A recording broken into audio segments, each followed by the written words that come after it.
because that's what we need to do is regenerate soil on mass scale. It's great to do it in your backyard, but now it's starting to get to that stage where we do need to do it on a bigger scale. It needs to take place in our health, in our wellness, in our sovereignty, in our personal lives. And I think the last time we spoke, you said that, and it stuck with me. It was like regenerative health and regenerative farming, Yeah. and then there's like all the other versions of where regeneration can come in. For me, what was like so clear from like day one was seeing like just even the smallest like glimmer of hope of this water being able to help us all with more of a chemical free approach in any type of farming. And as soon as I saw that, it was just like that was on. It was like a no brainer for me to just go for it and learn along the way. Welcome back to another episode, everyone. Thank you for sharing some of your time with us. My name is Alex Corey, and I'm really looking forward to today's conversation. This is a 23-year-old firecracker, AJ Olsen, out of Western Australia. We met through our mutual water groups as water connects all things, and we both have a vision and a passion for regeneration, for human health, for ecosystems. He works in Syntropics and Agroforestry, and he'll explain what that is.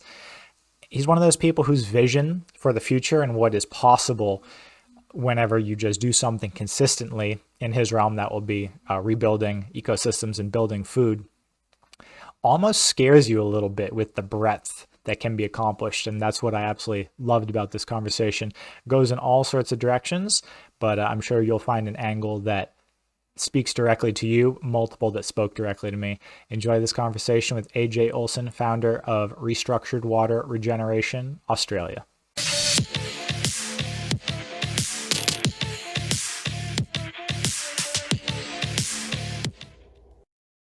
Last time we chatted, I don't think I got your full origin story, so to speak. So we met over Telegram, shared similar water group, growing with ionized and electrolyzed water. Yeah. And you poked me after. I mean, we had been chatting for a little bit, Yeah. because I put a lot of microgreens information in there, and then I did a growing with ionized water presentation for my water group, and you're like, let's Mhm. chat. So Yeah. how did you come to, can you tell us what your specific focus is in agriculture, and how you found the water, and the origin story of your interest in both of those areas? Yeah. It's a good question.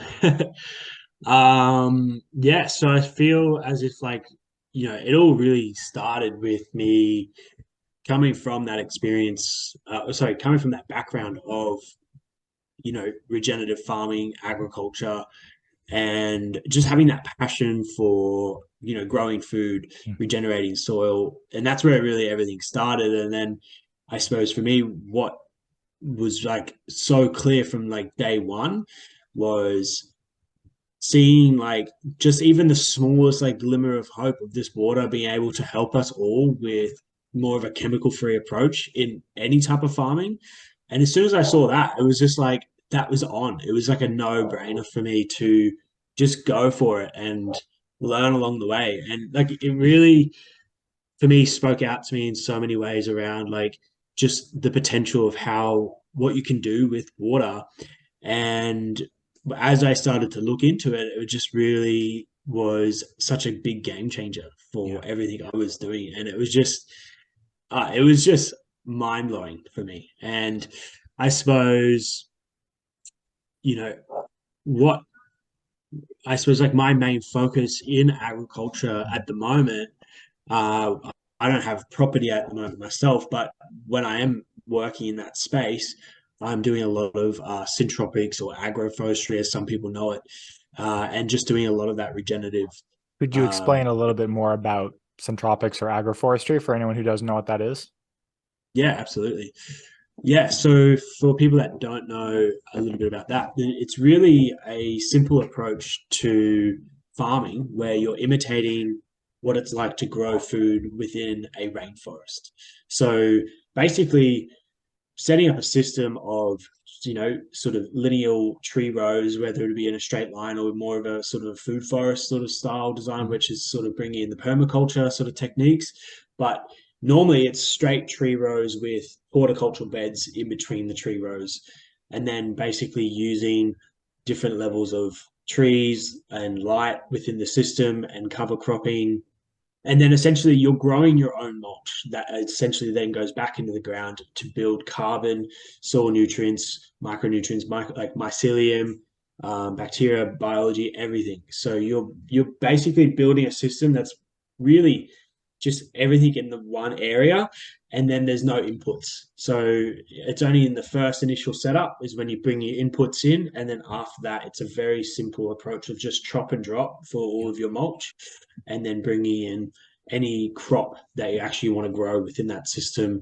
And then as that system gets older, you're just managing it and then putting plants in terms of whatever you want to be growing in those horticulture beds. And that is really, in essence, you're just imitating what normally naturally happens within a rainforest. Yes. So, which normally could take, within a rainforest, that sort of cycle that does happen where, leaves fall down onto the ground and then slowly builds up topsoil. That cycle of about 100 years to build up even just a foot of topsoil can happen within 10 years of a syntropic food forest. So whenever you say all that, it sounds real close to my version of food forest or permaculture, but definitely not focusing on the tropical. So if there's one thing that I always wish I had was a more subtropical environment to play in, just because the abundance of fruit, citrus, and just carbohydrates tends to increase. So that's the one thing that I'm missing. I'm zone 6B. You might not use zone systems the same way. Oh, we also forgot to mention, where are you in Australia? Yes, I'm on the Sunshine Coast here in Queensland, in Australia. Yeah. So for anyone that knows this little spot, it's such a great little corner of the earth, right here in Coolum Beach as well at the moment. That's beautiful. So the magic of water is it connects everyone. So yeah, having regenerative farming conversations tied in by water on the polar opposite sides of the earth. It's so cool. Yeah. That's it. How did you, so you said you've been in regenerative farming for a bit. Did you have that growing up? Kind of through family.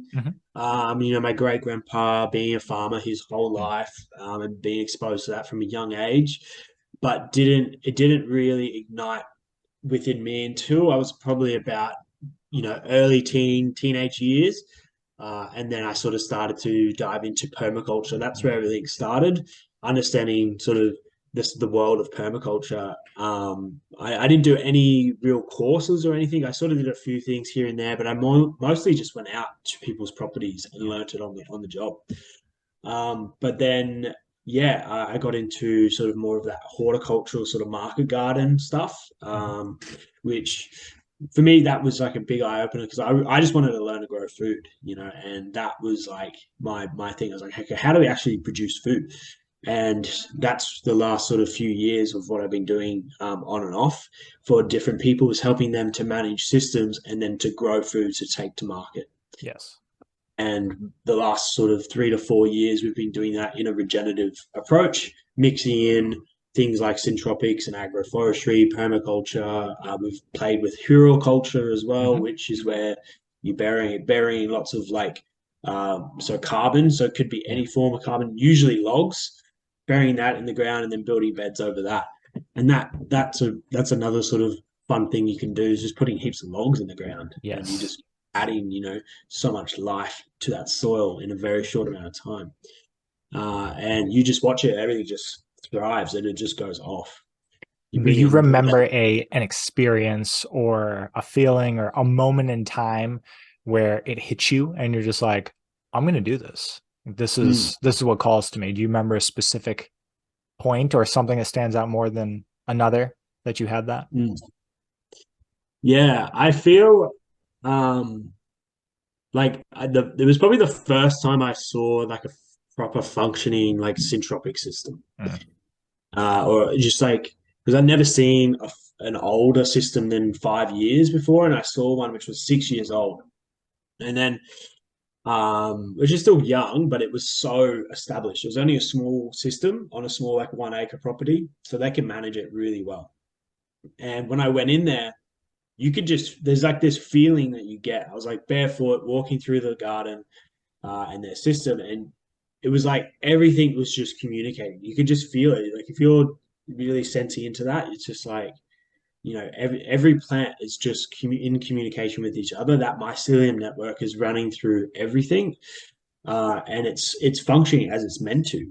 And you just walked in there and you're just looking, okay, there's the eucalyptus trees up there. That's bringing the mulch back in this to the soil. There's the logs and the wood chip in the ground, adding carbon, building soil, adding nutrients to all the plants that are growing in the rows. There's like the pumpkin vines running wild, the sugar cane. Like it was just so much inspiration for me to just go, this is what you can do on such a small piece of land. Imagine this blown up times 1,000, Right. and then actually doing that on scale. What does that look like? And how do we regenerate soil on scale?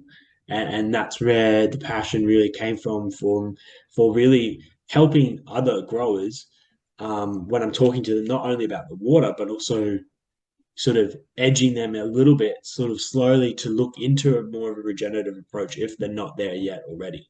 Yes. That was And wonderful. that's, yeah, and that for me was just like seeing that sort of small system and how well that functioned. That was a massive inspiration when I first learned what is actually happening within that. Uh, like within that sort of just relationship between the person who owns that Mm. property and then actually, you know, the nature that is taking place, the relationships that are taking place. And all you need to do is spend a couple days, like obviously live there.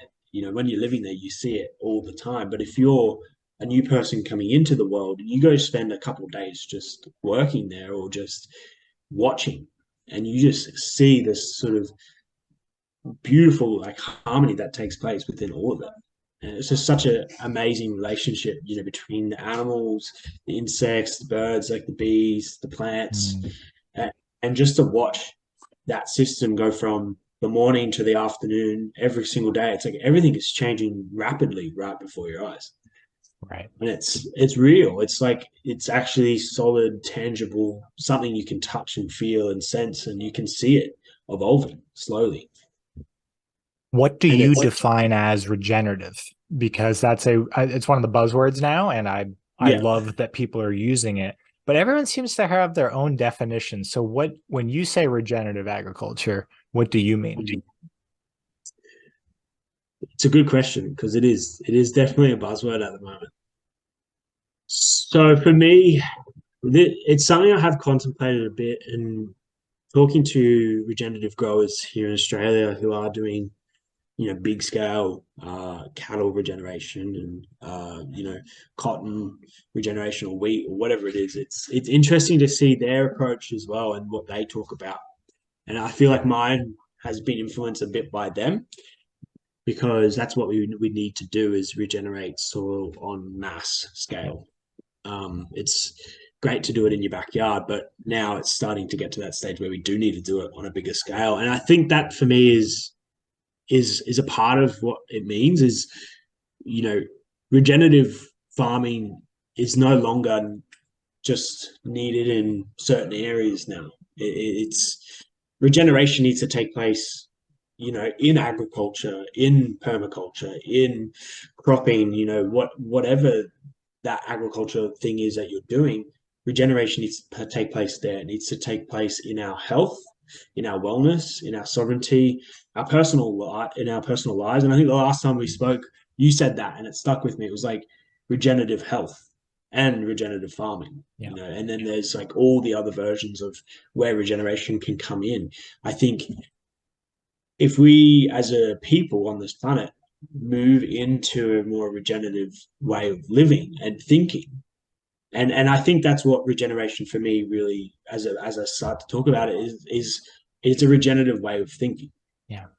And if you put that concept into sort of action, that's when you start to see tangible change, because you're coming in with a regenerative approach, and your approach is, so I suppose as an example, not in agriculture, not going in, so, and basically just taking, which is the Mm. standard approach, where you're constantly just taking from the land, but you're going in with the idea of, I'm going to be taking a certain amount from the land, but then leaving that land alone for a certain amount of time. And this is where rotational, if you're doing Yeah. animals, rotational grazing can come in, or whatever the thing you're doing.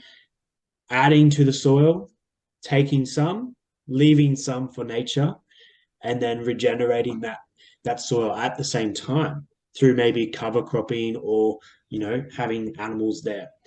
So rather than that taking, stripping back, that erosion that takes place, spraying chemicals, all of those sort of things, you move into more of a regenerative approach where you don't use chemicals, where you don't, you're not spraying anything, you're not just putting cattle there and then they strip the grass to, a couple centimeters down. That sort of way of thinking where everything that you do within agriculture or just living your own health and living has that sort of concept behind it. And it's, for me, then the next sort of stage of that is being sure that we're doing that, regenerating that soil, regenerating our health and our wellness and our way of thinking for the generations to come. Yeah. And that's where I move into, I suppose, why I actually started this journey, is because it is for the next 7 generations. And it's that indigenous way of thinking that I talk about a lot within what I do and what I talk about when I share this. And for me, that indigenous way of thinking, I feel, is the regenerative way and the regenerative journey. Right. It's not a new concept. It's a new concept to our paradigm and the current agricultural and just way of living in a just highly consumeristic state. But it's not new. And I like the Waters tagline of return to origin, because it's mimicking what you said. Like, this isn't a new concept, guys. We are going back to the way that people who have relied and stewarded the land for generations used to treat it. But it only took 100 years to degrade it as quickly as we have with industrial agriculture. So we're just simply returning back to older methods and probably just accelerating the regeneration. At this point, we need to probably put more back in, way more back in than we take out, because that topsoil, like you said, depletes so quickly and it takes so long to rebuild that layer. Yeah. Absolutely. Could you, I absolutely love your business name. Could you explain your water business and how you came to find ionized and electrolyzed water? Yeah, absolutely. So for people that don't know yet, Restructured Water Regeneration is the business. That's the sort of the vessel that I gave everything, I suppose, because it needed something to take it to where it needs to go. And what it's about is using ionized electrolyzed reduced water to assist farmers, people, businesses, and any health conscious individuals to help them to regenerate whatever they're doing within their lives. So when I'm working with farmers, it's helping them to get out of that sort of heavy like chemical dominance within their practices. If they're more mainstream, if they're more of an organic farm, and I do work a lot with like organic sort of no chemical sort of properties and people that just don't want to do it, but they have no other solution, then this is the solution that I present. And for me, I go in with more of a let's just start to test things, trial things, because it's still very early. We are getting a lot of case data and evidence, and for me, that is what where I'm at within my business. It's like I'm really wanting to share this water, this technology, this science with people, and show them that there's potential here and there's power within water to help us not rely on chemicals so much and move. We don't actually need to use chemicals. It's actually a no-brainer once you have the right education and you have those things there for those farmers and those business owners. It's like you give that to them, you give them all the right things, then they're actually going to be more inclined to actually try it and use it and try a different way. Especially if you've got social proof and they can see that and it shows that it works. So within Restructured Water Regeneration, it's really about helping businesses and farmers and people just move away from that chemical dominance to move into more of a regenerative approach. And I feel for me, when I discovered it, so I discovered it about in January last year, and it took about 4 months for me to really study this water, the science and the business, to really get on my feet and going. I was in that 4 months, it really just looked like doing a lot of research, ringing a lot of farmers and people, and just sort of testing the waters, trying to get meetings with them to show them the potential of everything that is here. And it was pretty amazing how it all started. I remember like the day I'd been introduced before I brought my machine and had the sort of like final meeting that made everything click for me. It was like I was introduced to the water like 3 weeks prior, from a friend of mine, and I was already looking at starting like a spring water company, just because I was using a local spring on a property I was working at, and I was like wanting to utilize that. And my friend was like, "You should try this water," and I was like, "Okay, cool." I tried it. Nothing significant happened straight away, but then she didn't really push it on me at all. She just sort of I just was asking her questions because I was very curious about the ionizers and that technology and what it was doing. And then she's like, "I'm going to get you on a call with my friends," and that's when we had that meeting.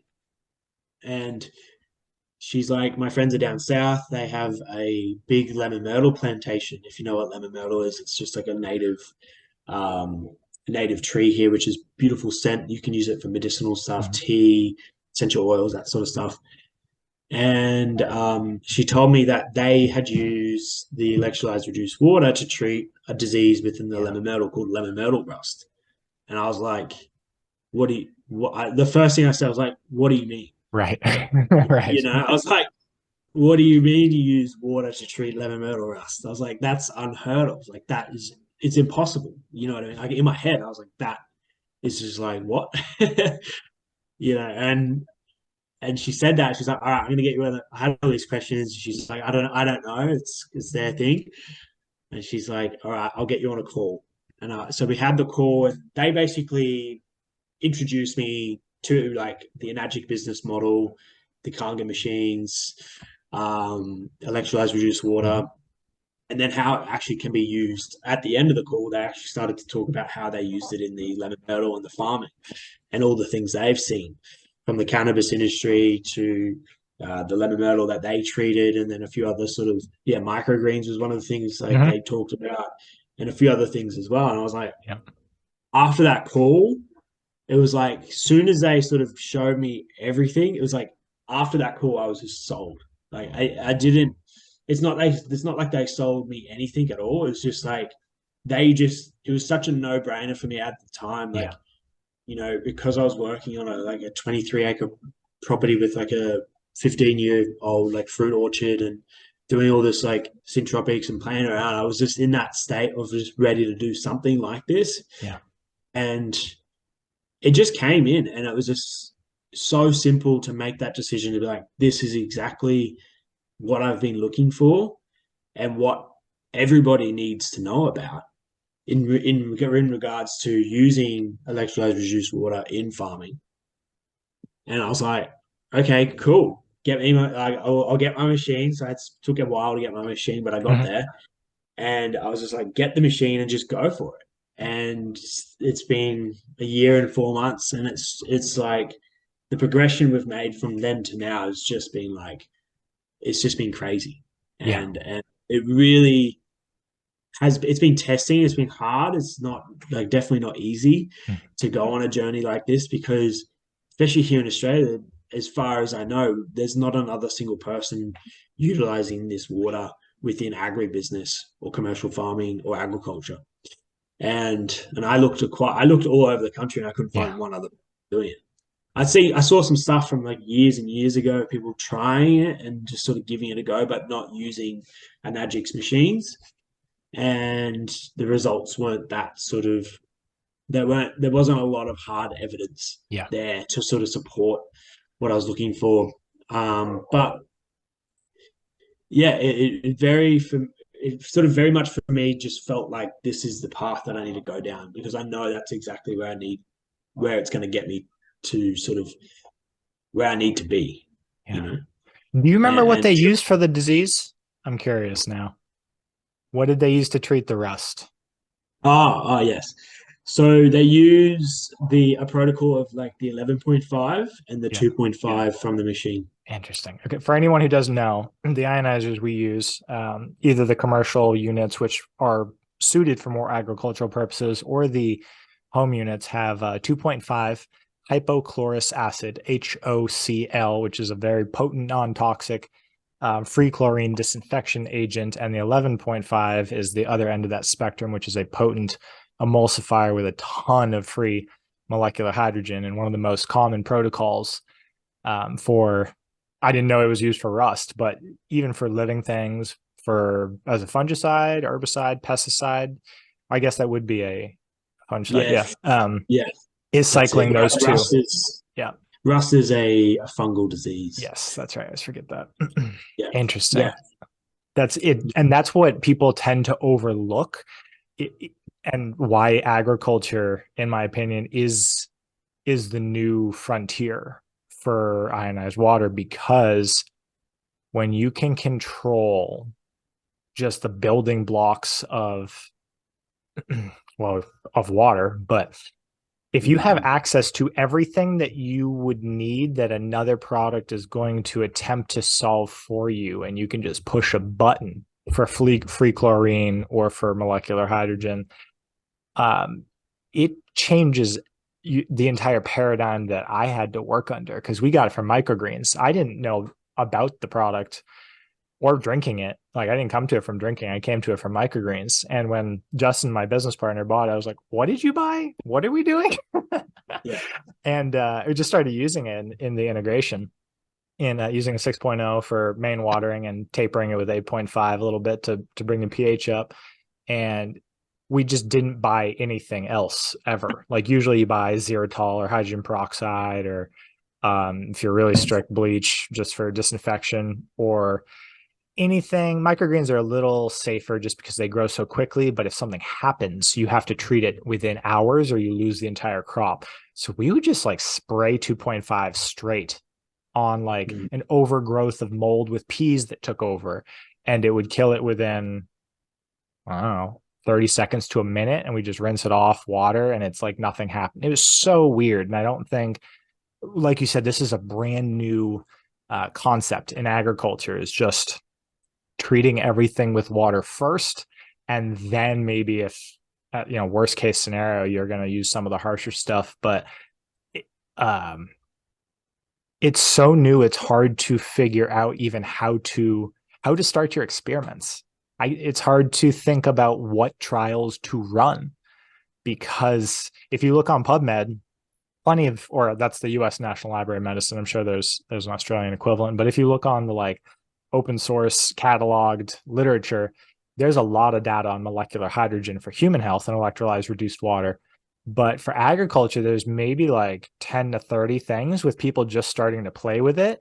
But all the mechanisms are so new. They're guessing. They're like, we know molecular hydrogen does this, and we think that it buffers salinity or increases drought tolerance the same way that it would us for our antioxidant systems. But I mean, they're just guessing at mechanisms because it is such a new playground. That's the exciting part.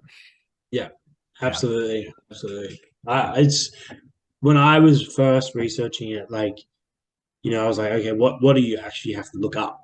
I was like, Right. what is there to look up? Because it's like, what words do you use to look at, research that's there?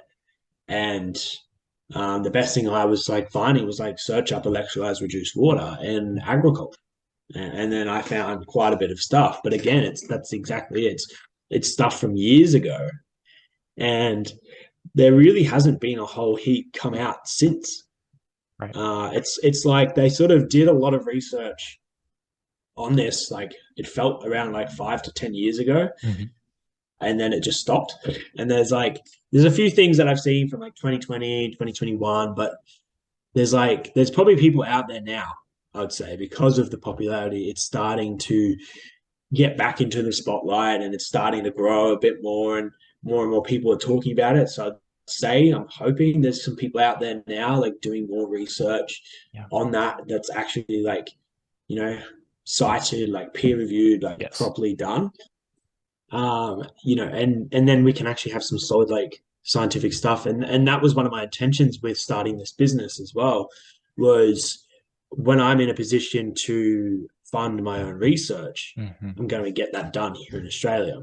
And we're going to get that done in a glass house environment where we can test things, A and B tests, all sorts of different studies and trials within plants, and go, okay, is the 2.5 effective at killing off fungal-based Yeah. diseases within this plant, this plant, this plant, this plant?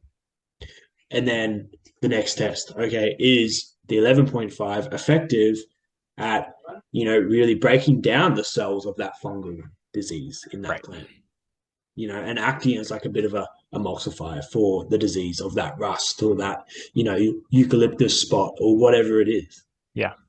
And it's that sort of stuff that I was like looking at getting done, but it's like that some of those studies can cost anywhere from five to ten Oh, thousand dollars. yeah. And this is why whenever people in general, whenever you're just tossing around interesting data, yeah, studies cost a lot of money to be done properly. Yeah, So someone has to, if no one's going to make money on it, that's why most of the studies are pharmaceutical funded, just because they're the ones who have the money.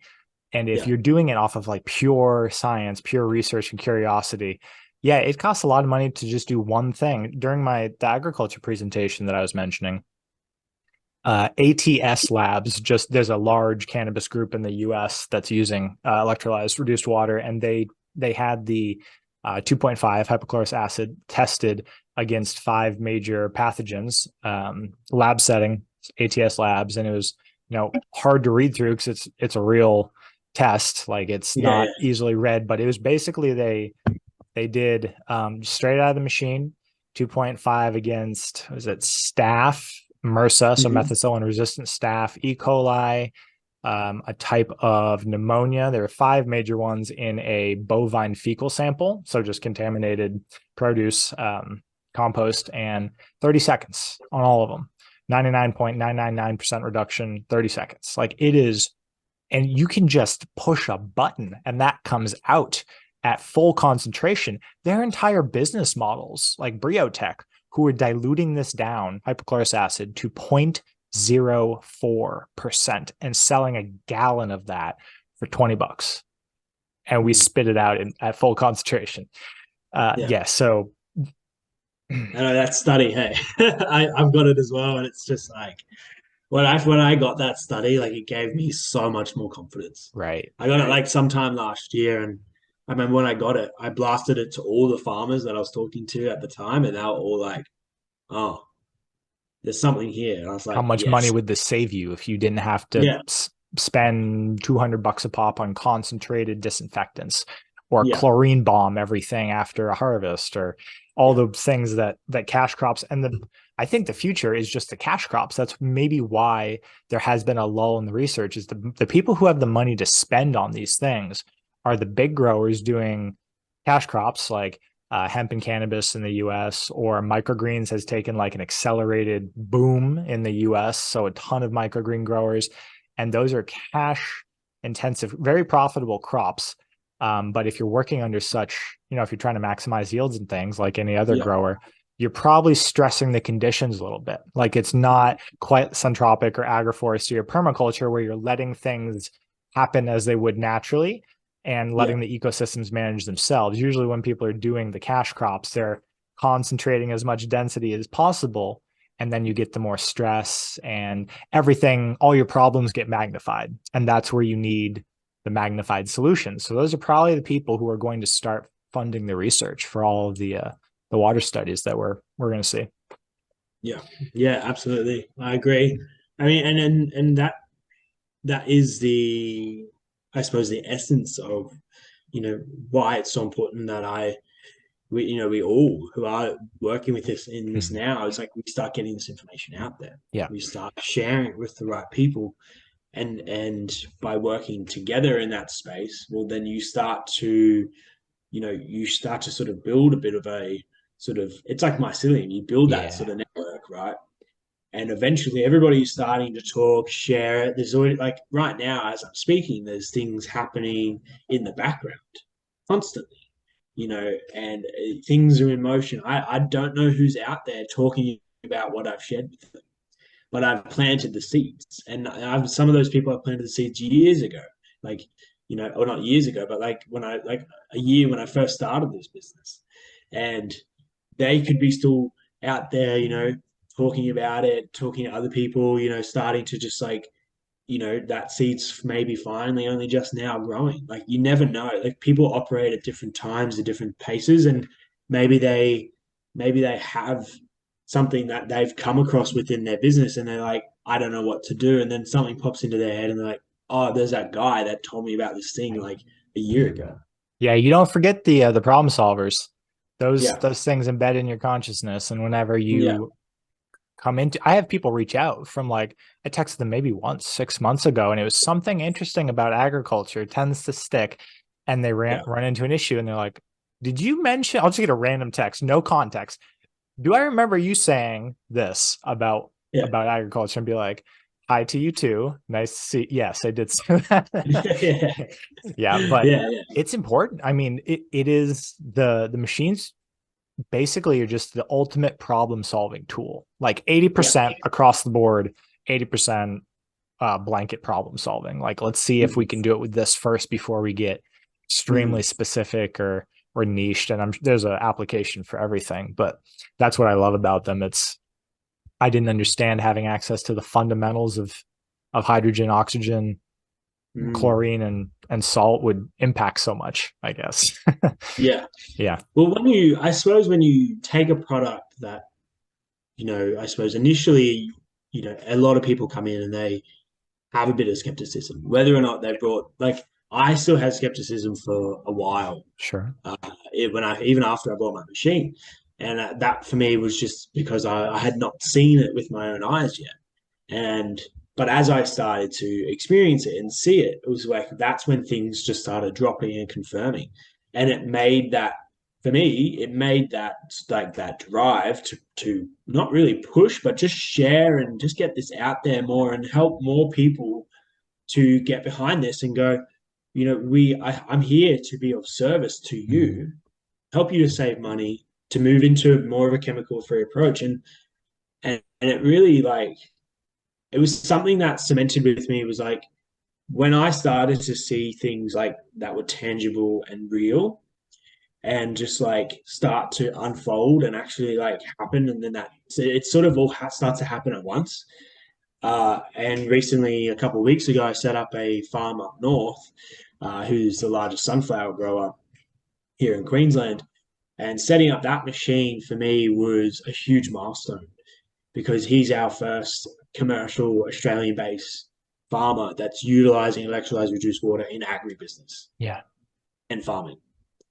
And since then, there's been probably 20 times. Yeah, I mean, I'm always talking to him anyway, and he's always Mhm. asking me questions, especially Right. more now than ever. Yep. But there's probably been 20 times where, from our conversations with me and the farmer up north, and then there's been employees that he has within his industry that have also reached out to me and asked me questions about the water and how they can, because they do different things within his Yeah. business, and they're like, well, how about can I use the water for this? And they've rang me, and I've gone, yeah, yeah, absolutely, go for it.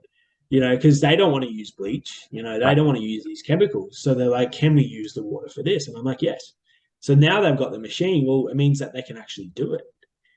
So all of a sudden, we've got a huge business here in Australia and Queensland where their whole organization, employees, the owner as well, the farmer, you know, they're all moving to away from chemicals because they never wanted to spray in the first place. Right. That's been he's been sort of a bit like that always anyway. He's never wanted to spray.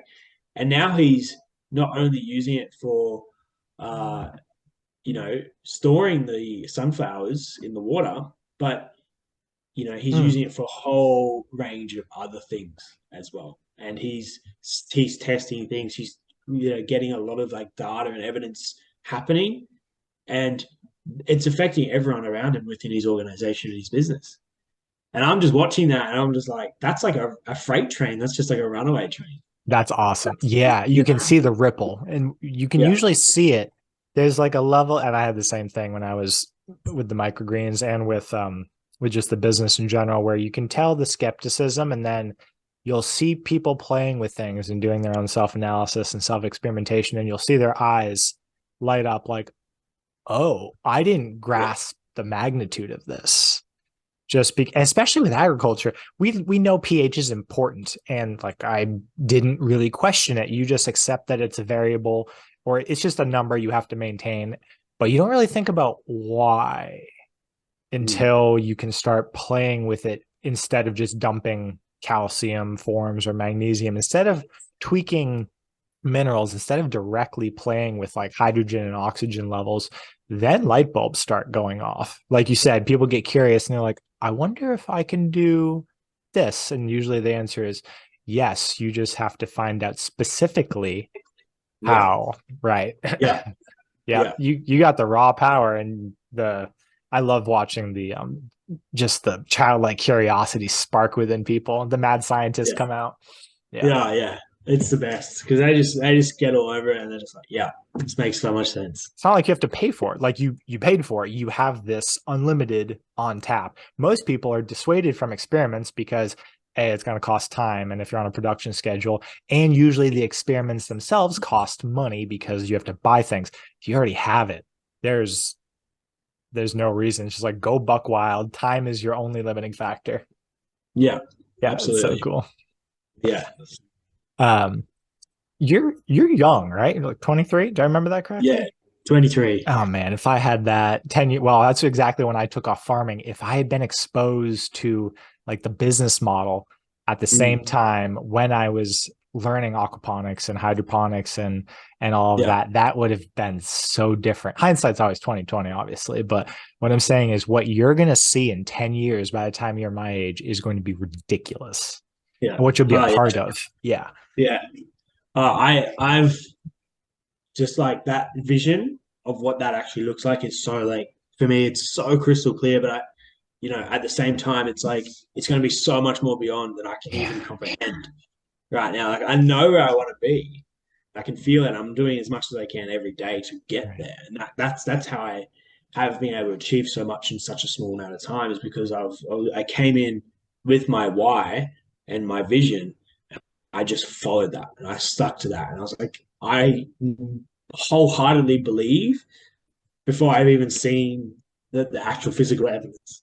And I remember like someone within our organization in one of my uplines teams Yep. said this to me. She's like, I did a call for her, like a group, one of her groups or something, and was just talking about other business related things. And she said something just as we were jumping on the call to me, and she's like, I remember when you first started the business and you came in and you were just sort of like learning, figuring it out, talking about agriculture, talking about this. She's like, from day one, you've constantly just had this like undeniable, like just belief in anagic, the product, the water, how it's used in agriculture, everything. And before you even had like actually tested anything and had any like, I suppose, evidence to sort of prove your point. She's like, you just believed. And that's what she said to me. She's like, you fully just believed in everything that was here and what you've been presented with. And I was like, well, I'm not going to go into this if I don't believe it. And I was like, I was fully in from day one. And that for me was like what has driven me even to this point today. Even though I still had a little bit of skepticism about everything, but that's just natural because I hadn't seen everything, but I still fully believed in everything that I was doing within my business and what I was working towards and why I was starting this and the vision and just sort of going, you know, this is so achievable, and I don't know how it's actually going to happen, Mm-hmm. but I know that we can get there. And I remember I set a goal. I set a goal like early on within my business. I was like, I want to see 500 to 1,000 farms utilize this water in the next sort of 2 to 3 years. Now, I've tweaked that recently to I want to work with 100 farms a year Mm. and get them to utilize this water because I realized that was such a like Yeah. huge goal. And I was like, that's kind of like I think it's achievable once I've got momentum going. but let me get the momentum going That's first. a So I tweaked decade it. goal. Yeah, Yeah. yeah, that's like a decade goal. Yeah.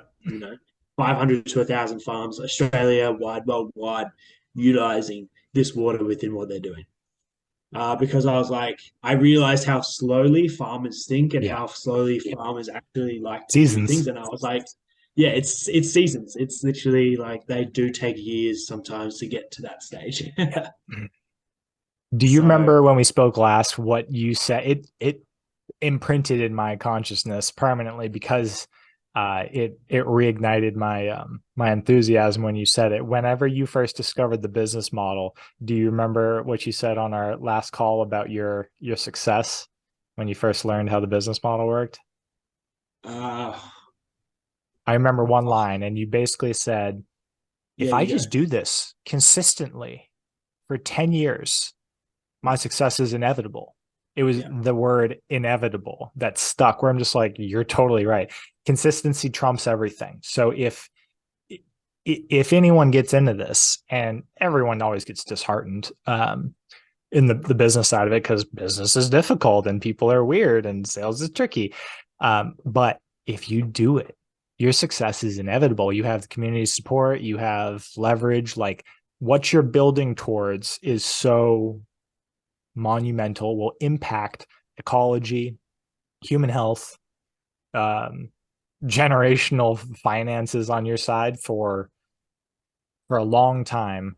It is, I can't think of anything with that return that also regenerates soil, like all of the other aspects. And it just happens to have the best business model behind it. It's global. Would you mind telling about your plans for India? Because that stuck too last time we spoke, or yeah, your vision for your trip if you're still doing that. yeah, definitely, definitely. Yeah, so I definitely I remember that when we spoke about that actually. So, but that it is true. Yeah. What you're saying is like if you do decide to do something like this and you just stick to it and you're consistent and you do something over nothing every single day, you are going to be successful. Even if it's 20 minutes Right. of anything you're doing a day, you are going to be better than 95% of anybody else. And that success that you're looking for is going to happen. It's just like it's such a given fact that that's the biggest thing we see. We're in our culture, in our society, in our people on this planet right now. We all are great starters and great. We start something and we're great at doing that. But the finishes and getting to that goal of just like every single day, you start something, you keep working towards that, and then you get to that goal that you've set. There's only very few people left, right at the end where they've actually achieved that goal and got to that vision. And even after that point, because no one really talks about after that point what happens. Right. Everyone sort of thinks about this fairy land where you're sort of doing nothing. It's like, no, that's not really true. It's like you've reached your vision. Yes, you've created your dream life, but there's still more work to do. Right. There's always something else. There's maybe your vision, your purpose on this planet shifts into something else. And that's where the vision for India and this humanitarian work sort of came in. And I'll talk to that now. So for me, when I started the business, a big vision of mine was working with third world countries and people in need to get them clean water. And for me, it was such a strong like vision. I had it like literally on that meeting with my friends on that Zoom call where I was like, that's a potential where I could be working with charities and fundraisers, uh, and doing a bit of humanitarian work to assist in basically getting clean drinking water to the people in need. And by having access to these machines, it makes it so much easier because you've literally got a product that you can take, install, have it set up, and then have it owned and managed by a family or a person within that community that can look after it and maintain it long term for the benefit of a small village. So if you go to an island country that maybe is really only relying on solar, solar power, they don't have a lot of electricity, they don't have clean drinking water, they just don't have what we have here in the West.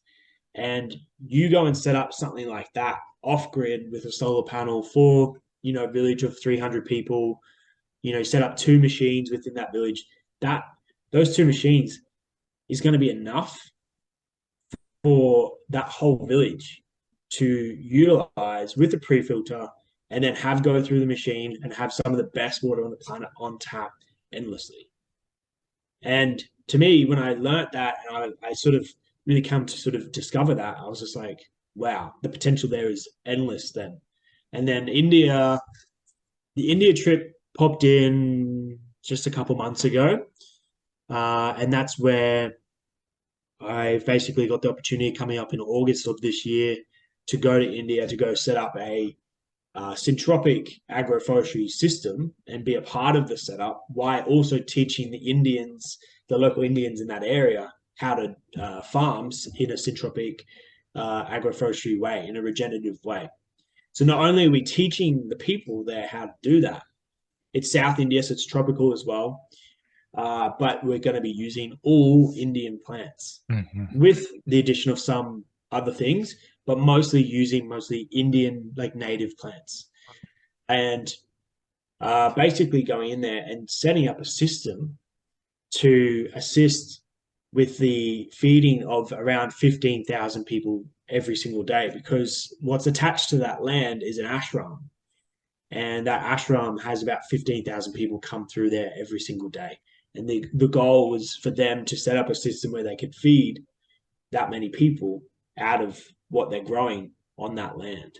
And so the scale is huge, Yeah. but it's going to be run by the volunteers and the people that live at the ashram. And it's all devotion. It's all devotional work, service, serving others. And that is beautiful, because what happens at the ashram is, meditation retreats, yoga retreats, this deep spiritual work, this deep sort of unity and bringing people together. And India is that mother country, and so to have an opportunity like that, to go over there to set up a system like that, and not only by going there while obviously being myself and talking water all the time, well, it's coming with me naturally. So integrating the water into all of that. And not only is this ashram, uh, going to be setting up this system, or I have this vision of basically going in there, working with some of the philanthropists that have some of the money that do fund a lot of what the ashram does, because they have universities and schools and hostels and hotels that they also manage within the ashram. And basically, it's kind of like I've never been there. What I envision is basically this big village. Yeah. And the ashram is really at the center of that, because it is such a big ashram. And then there's all these things that are sort of attached to the ashram, because there's so much money being funneled into it. It's allowed for a better way of living. So schools, universities, hostels, restaurants, cafes, that sort of stuff. But the issue is that the water there is not great. The locals will drink it, but Westerners that go there, and there's a lot of Westerners that do go there, they're scared of it. They don't want to drink it because it's so bacteria dominant. So the goal is to go there and basically share, not only for the drinking water, but for the farming system as well. We can utilize it in both areas, but to share the water and get some of these machines set up in India and start at the ashram and start from there. Because then all of a sudden, what happens if we start with that one trip and we just get one or two machines, even if we just start with one or two machines, that's enough to then start that ripple effect outward, working with the greater communities and the people of India to provide clean drinking water in nearly everyone's lives. And if there's like 15,000 people coming through every single day, well, that message spreads very quickly. And if I'm there for a few months to set this up, I'm more than willing to put my time and effort and energy into doing this, because I know how big that ripple effect really is, and how many people's lives are actually going to change by, the simple addition of clean drinking water and a product that can help the farmers to move away from any chemical reliance that they have to farm that food for the ashram. and the people they're feeding. And it just, for me, it just set off so many firework ideas. I was just like, whoa, Yeah. really, the impact is way beyond anything that I could imagine. And I can't wait to actually be there and actually on live, like really just living that moment and doing it.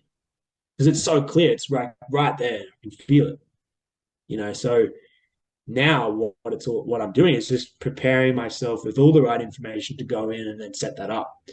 And I'll get there and I'll go, I'm in for such an intense wild ride, but I'm so here for it. There's And a there was a channel that I follow, and I've been posting their stuff. It's called Behavior Hacks, and the last one mimicked exactly like what you said about impact and vision. And it was, if your vision or your team's vision doesn't make you uncomfortable when you think about it, go bigger. So that, what you just said, makes me feel uncomfortable because of the scale. So that means you're starting to create worldwide real change if you can. Anything you do, any improvement in any section is just net positive. Like there's no extraction, there's no detraction, there's anything you can help build, education, food production, anything is just positive ripples. Like there's not many things that I can think of that have that scale and of true service. That's going to be amazing. Yeah. I can't wait for you to catalog that if that happens. Oh no, it's even if it's not in August or Right. the trip is roughly planned for August. It all depends on the guy that I'm working with to go and set up the syntropic system. But that's it. It's just like we have now this plan, this idea to go over there, go in, set something like this up, which is going to take a while, but just in regards to the syntropics that are going to be in place and put there. And then that alone is just the catalyst moment for me. When I heard about this, I was like, I'm 100% in. Within probably about 5 minutes of hearing about the opportunity, I was like, I'm in. So because I just knew, I was like, there's a reason why I've always wanted to go to India anyway, and there's a reason why it's taken so long for me to get there, because like it's never been like the right circumstances, and there's never really been like the right moment. And not to say like you need to wait for the right moment, because there never really is. You just got to try and get there. So for me, when this came up, I was like, it might not work. It might work. I don't know. But I'm whatever way and whenever it's happening, I'm there.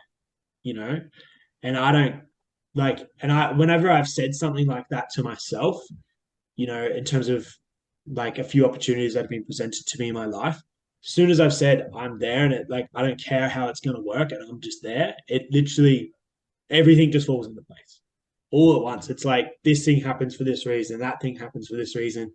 Okay, cool. Sorted this out. Now I can just go do that. And that's what I want. I really just want to be, August or September rolls around and we're in India. It's going to be their winter over there, I think. No, it'll be their summer over there, so it'll be hot because it'll be a winter for us here in Australia. They above the equator where you're going, or below? Yeah, yeah. So it'll be their winter, so summer, so it'll be hot, tropical, and it'll just be so great, just straight over there in the sort of tropics, South India, and just the people there have that same mentality. Unlike, I suppose we do lack that here a little bit in the West, is that sort of community service, sort of regenerative, sort of indigenous sort of mindset. And there's there's a lot of these sayings, regarding like, our future generations and stuff. I really feel like come from these countries, because like, I don't know, you've probably heard of that saying, it takes a whole village to raise a child. Yes. It's that saying could be split up and taken and put into different meanings all across everything. It takes a whole village to sort of do anything over there. and that's this regenerative, I suppose, indigenous sort of thinking that I love talking about, because it's so inspiring to watch what they're doing over there, and how people just come together with a purpose and a meaning. And it's like, I think a good example of that was Gandhi. Mm. 200 million people. He brought 200 million people together. It's unheard of. Like, at a time where social media and media just in general didn't really exist. Right. So it's like, how can one single person bring 200 million people together, and all in harmony at the same time?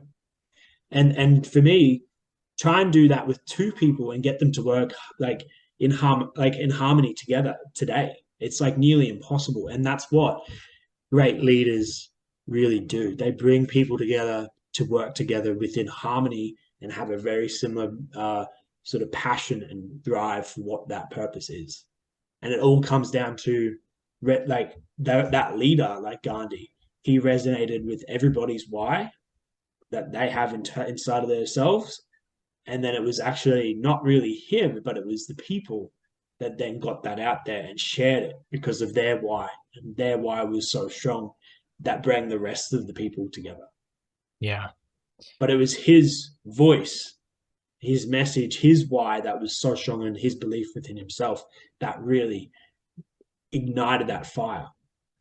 And it was just that moment in history. Like, I feel like it's not really talked about enough, because it's so inspiring. And I think that for me is a similar approach to how I'm moving forward with what I'm doing. Is just, how do we bring more and more people together to get behind a movement that means something to everybody? Mm-hmm. Get people that are aware who don't really care. And this is the thing we have a big issue with. We have a lot of people that are aware but don't really care. Yeah. How do we get them to care enough to start moving, like actually sharing this and caring and wanting to make a difference and leave a better planet behind for the children to come? Yeah. And like, we've got you over in the States, you guys, a lot of people in Australia don't really know his name, but Zach Bush. Oh, yeah. Like, I know you know him, I know him really well. And he's getting a lot more popularity, and he's got that whole farmer's footprint Yeah. thing that he sort of birthed over there a few years ago. And then we've got the sister company here in Australia. I So didn't know we've got that. so we've got a sister company that started about a year ago here in Australia. It's Farmers Footprint Australia. Blair was the sort of, I suppose, like creator and founder of that non-for-profit here. And so I'm actually currently working with them on projects and things to sort of spread this message, to get that out to our industry farmers and growers as well.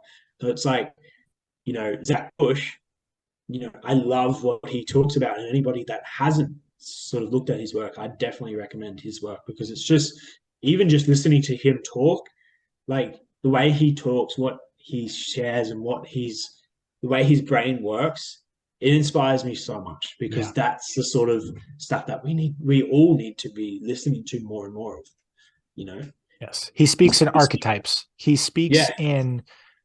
he reforms truths you already know intuitively in your heart, but uses an ex-allopathic doctor's reasoning.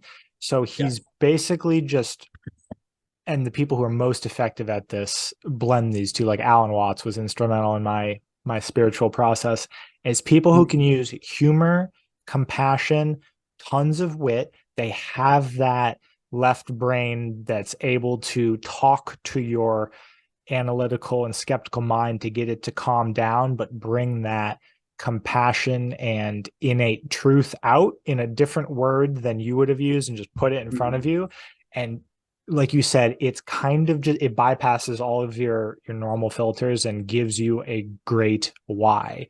He talks at every like human microbiome, soil microbiome, energy. He was a cancer researcher. Like, he's got all of the things, and the level of like human thriving he brings it down to is just like you said, if he would propose an idea, there would be like no, your brain wouldn't have to think about it. You'd just be like, I'm game. Yeah. Yeah, Like this is, yeah, yeah, just spoke directly in my soul, something like that. yeah, Yeah. yeah. That's right. And it's Yeah. just like, I have this vision of these people that are in our lives and affecting our lives. We've got them there, and it's like they're still people.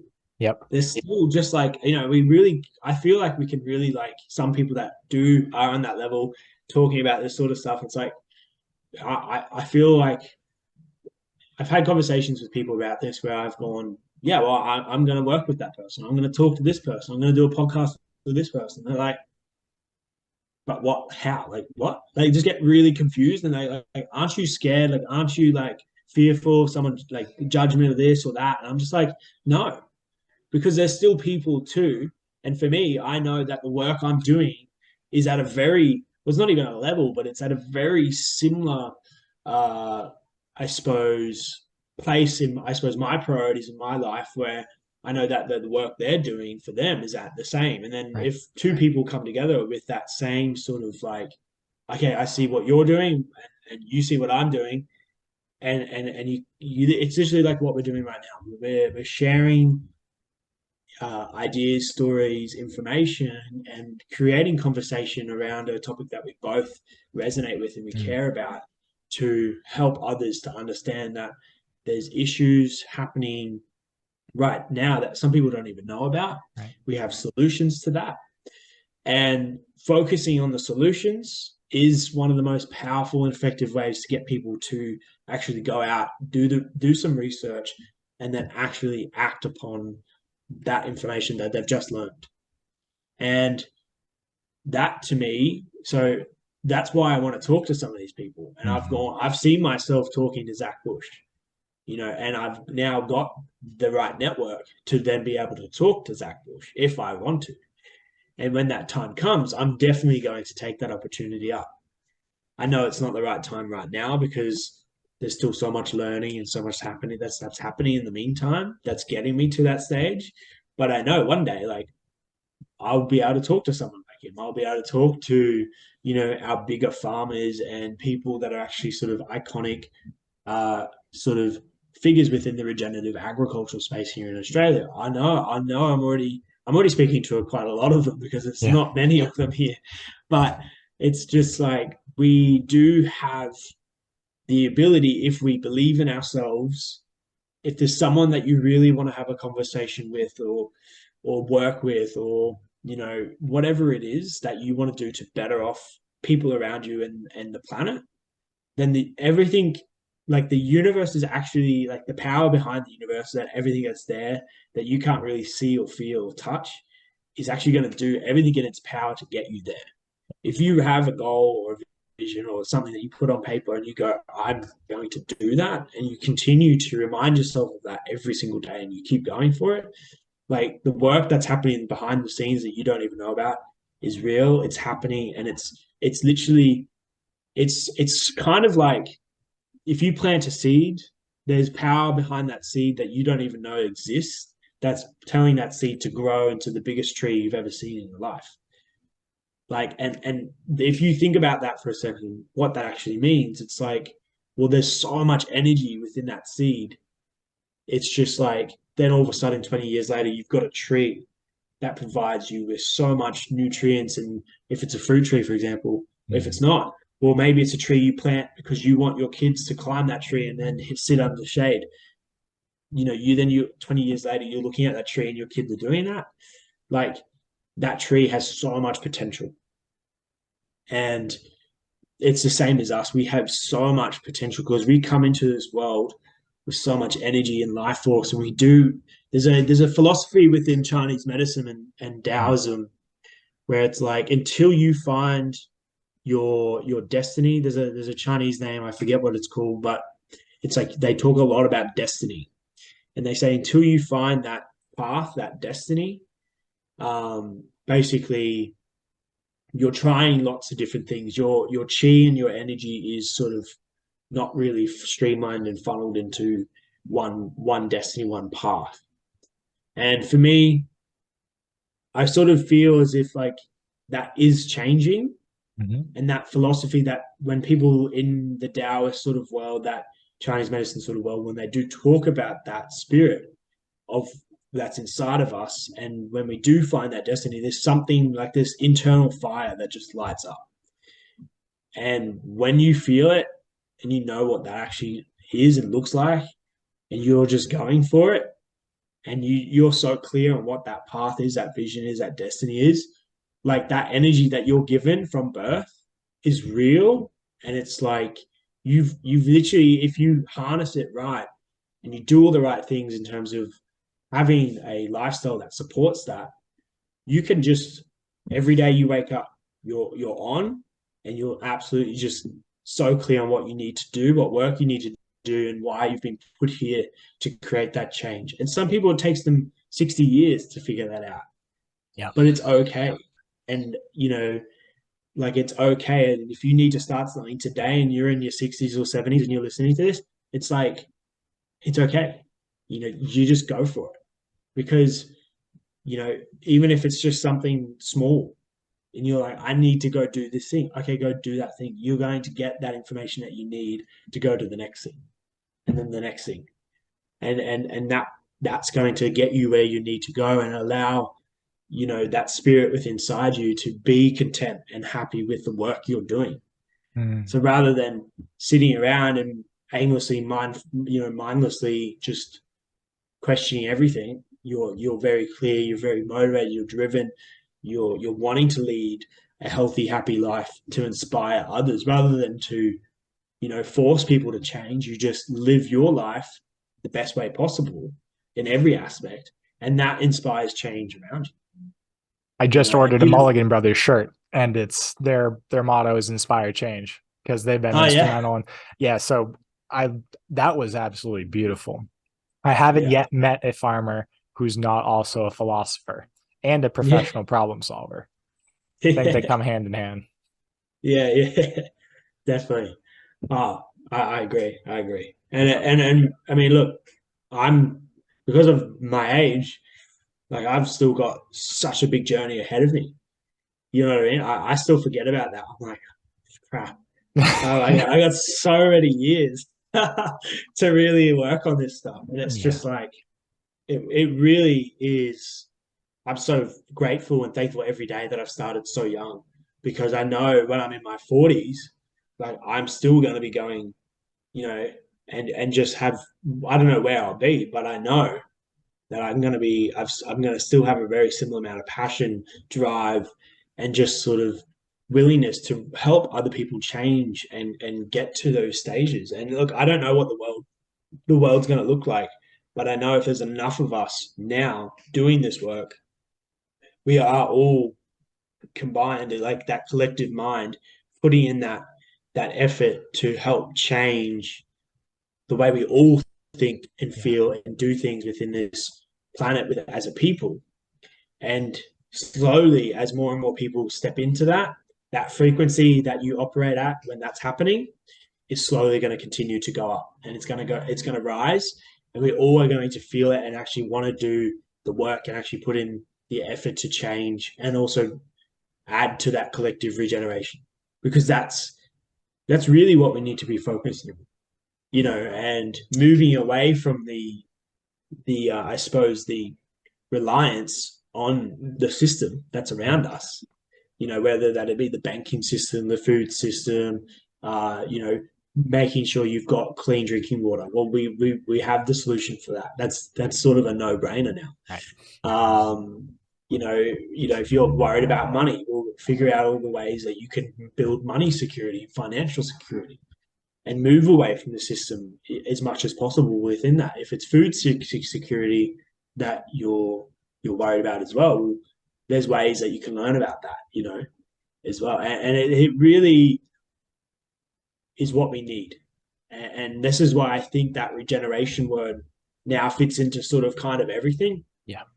And it really is cool to sort of think about that, that regenerative, I suppose, way of living. It does just sort of, it all blends together. And I suppose now when I'm thinking about it, that's where that holistic lifestyle and way of living, and that holistic approach that a lot of people do talk about.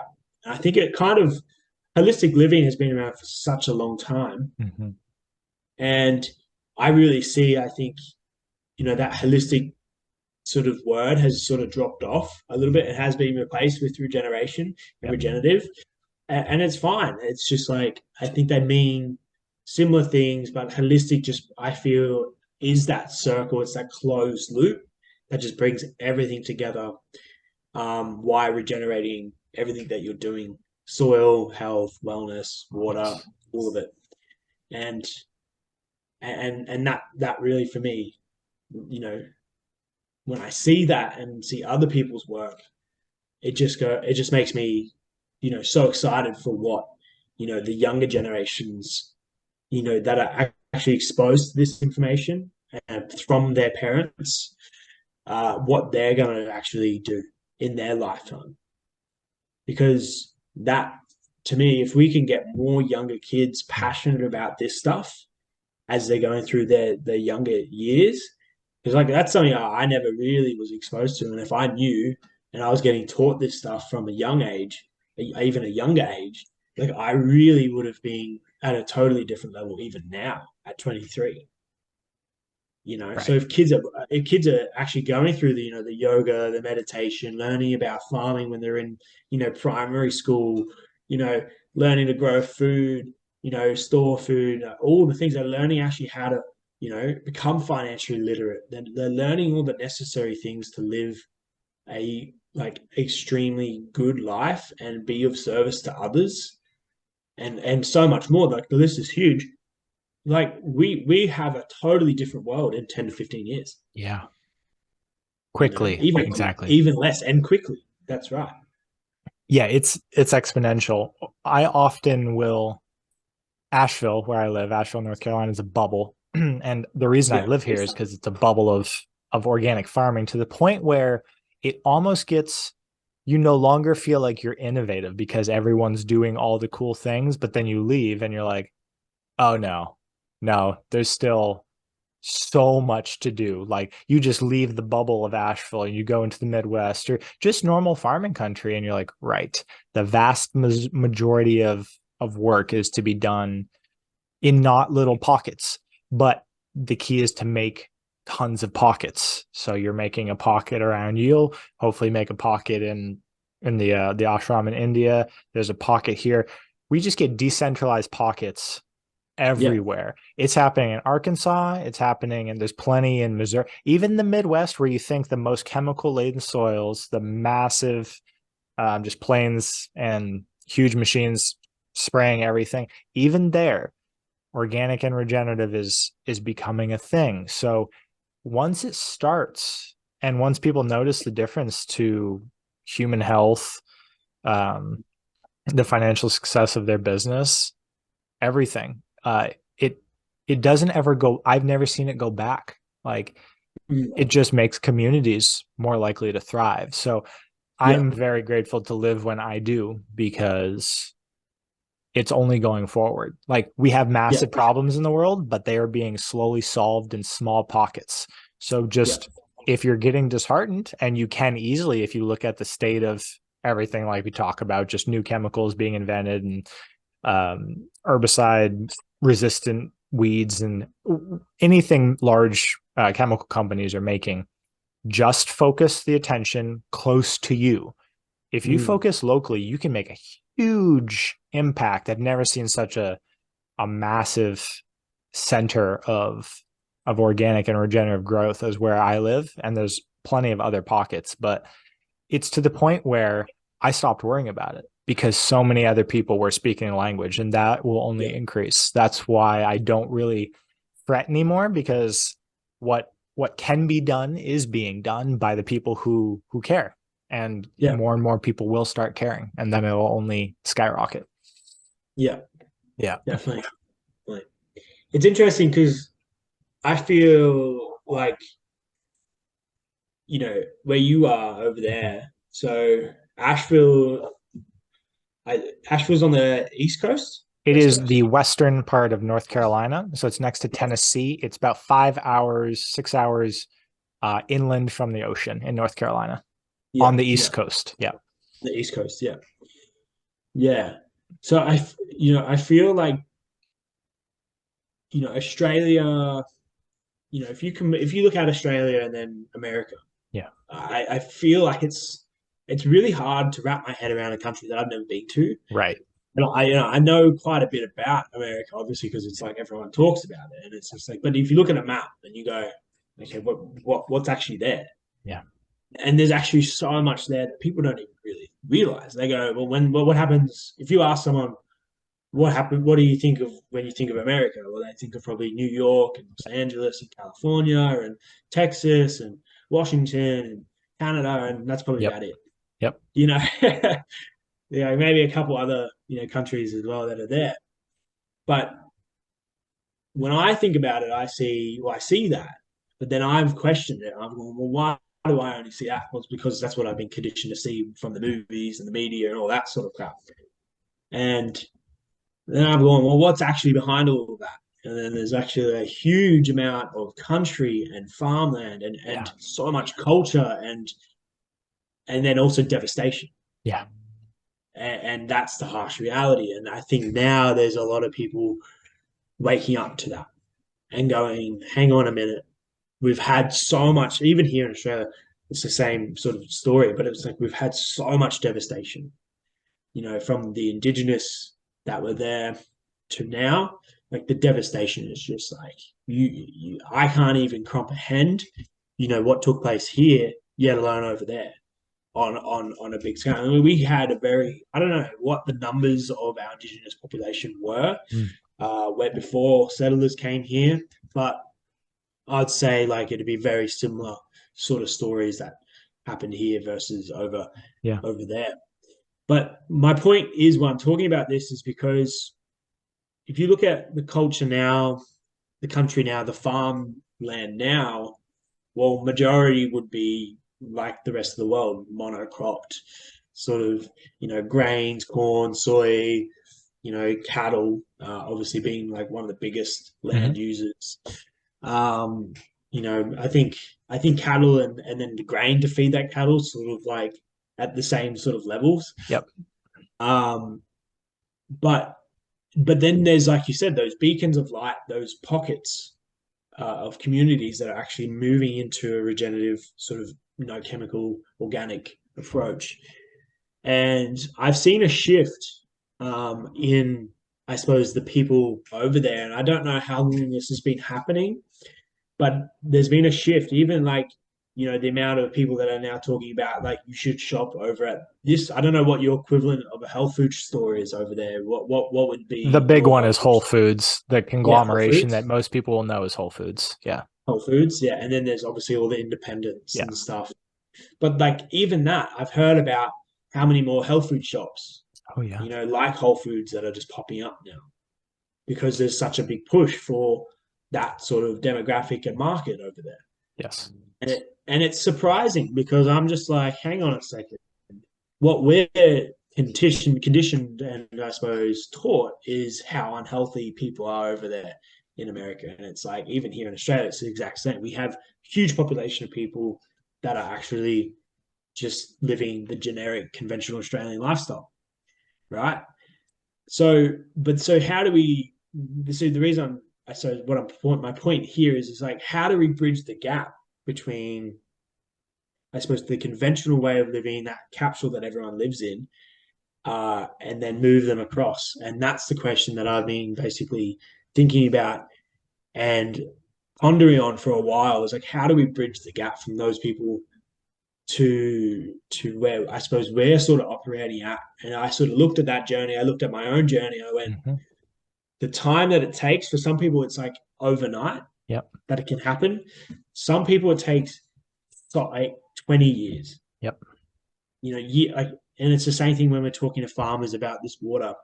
It's like sometimes it just takes a year or 6 months or whatever it is, however long it needs. But I suppose to do it on a mass scale, like what it does take is exactly what you've said, is like pockets of communities and people that are thinking on a very similar level, that have operating at a very similar frequency that are actually just attracting it rather than people going out to change it on more of a like a hard pushy sort of like physical sense. Mm-hmm. Like I remember when I went vegan. I'm not vegan now, but I went vegan like years and years ago. Yep.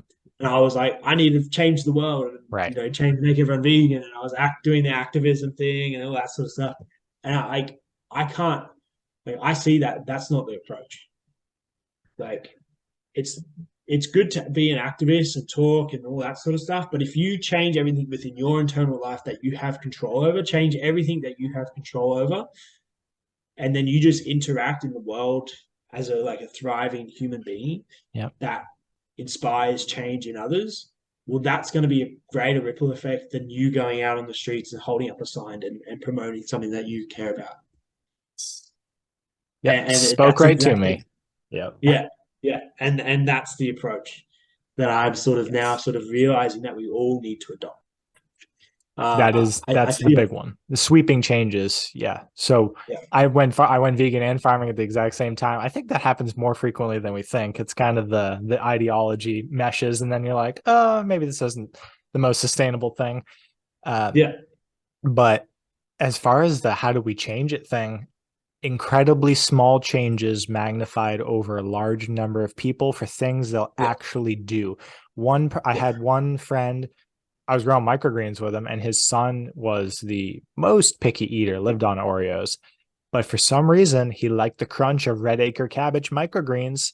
They didn't taste like vegetable and they crunched. So that was his thing. My ex-roommate and I, my former roommate, we just slapped together a couple of raised beds right on a main road. The amount of people that stopped and were like, what are you doing? And this, I mean, they had seen that we had raised beds elsewhere, but if you just start building things, people get real curious, and then they get addicted to lettuce, or they get addicted. Everyone's got their little intro, and everyone can do something that they will enjoy fostering. It doesn't have to be everything. Some people like a fruit tree. Some people like a mushroom. Some people will just like growing on their balcony and cutting herbs, but they don't go backwards. So just people making incredibly small steps over like 5 years, and it changes quite rapidly.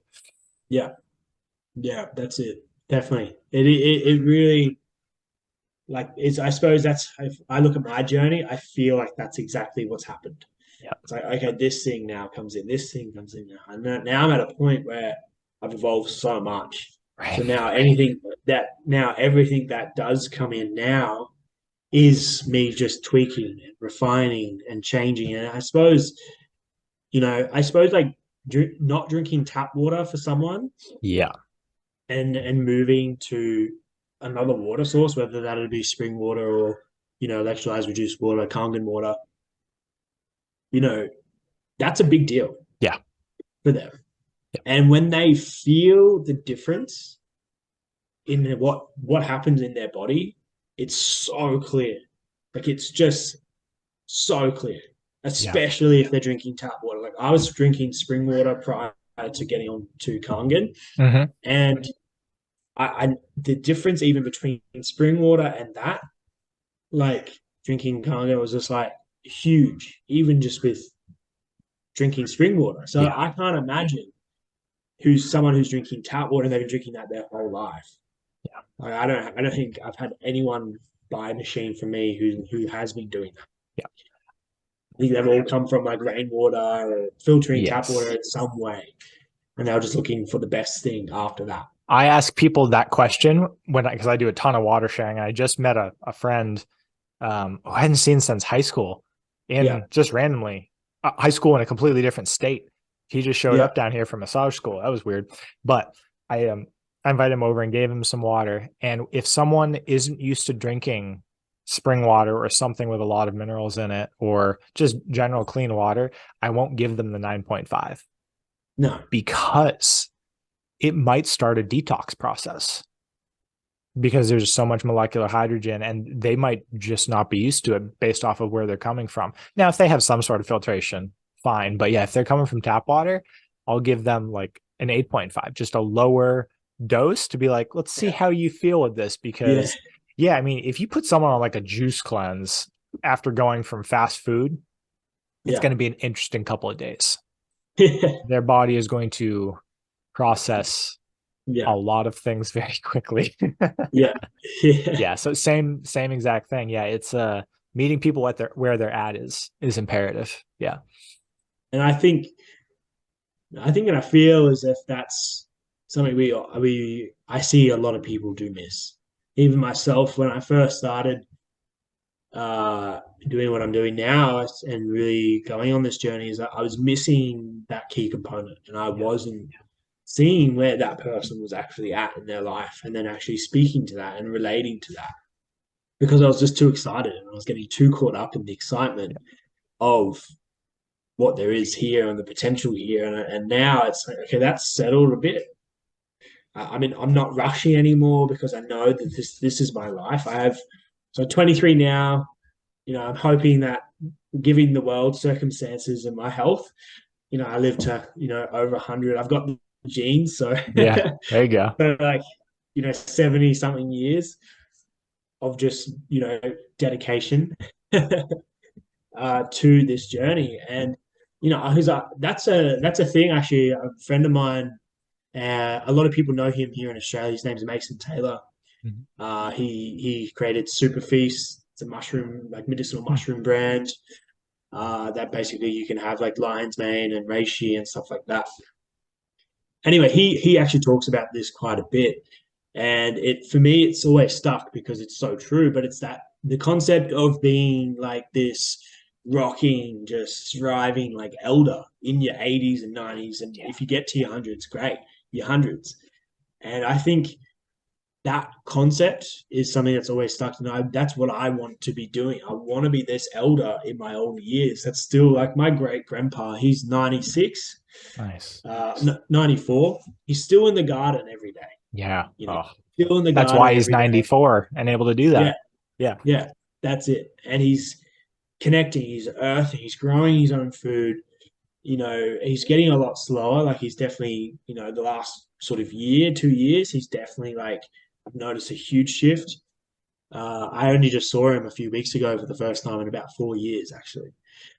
So, but yeah, and I look at him and I look at his dad.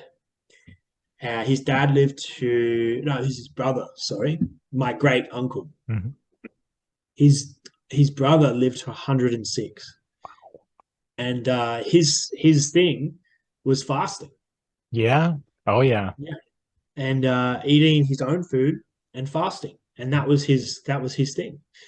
And there's a lot of scientific evidence now Oh, to yeah. back up like the benefits of fasting and growing your own food and drinking high quality water. There's a lot of stuff out there. It's my other life. That's the primal health coach. We absolutely love intermittent fasting. Yeah, Yeah. that's it. And I've seen that within my family, and I've gone, well, there's no reason that I can't do that too, and be still sharp. Like, as my great grandpa, like he is so sharp still. His mind is so clear. Like it's so on, and you wouldn't know that he's 94. Like obviously physically, yes, but in his mind, he's not 94. He's probably still in his 20s or 30s, and still just like so clear. That's a gift. And that's so rare to see elderly people with such clear minds. Yeah. And that, to me, by drinking this water, living a certain way of lifestyle, promoting these things, and then being in your elderly years and being a rocking leader, a rocking elder for your community, you're able to then pass on that message to the children, the grandchildren, and that message is passed on, that legacy is passed on.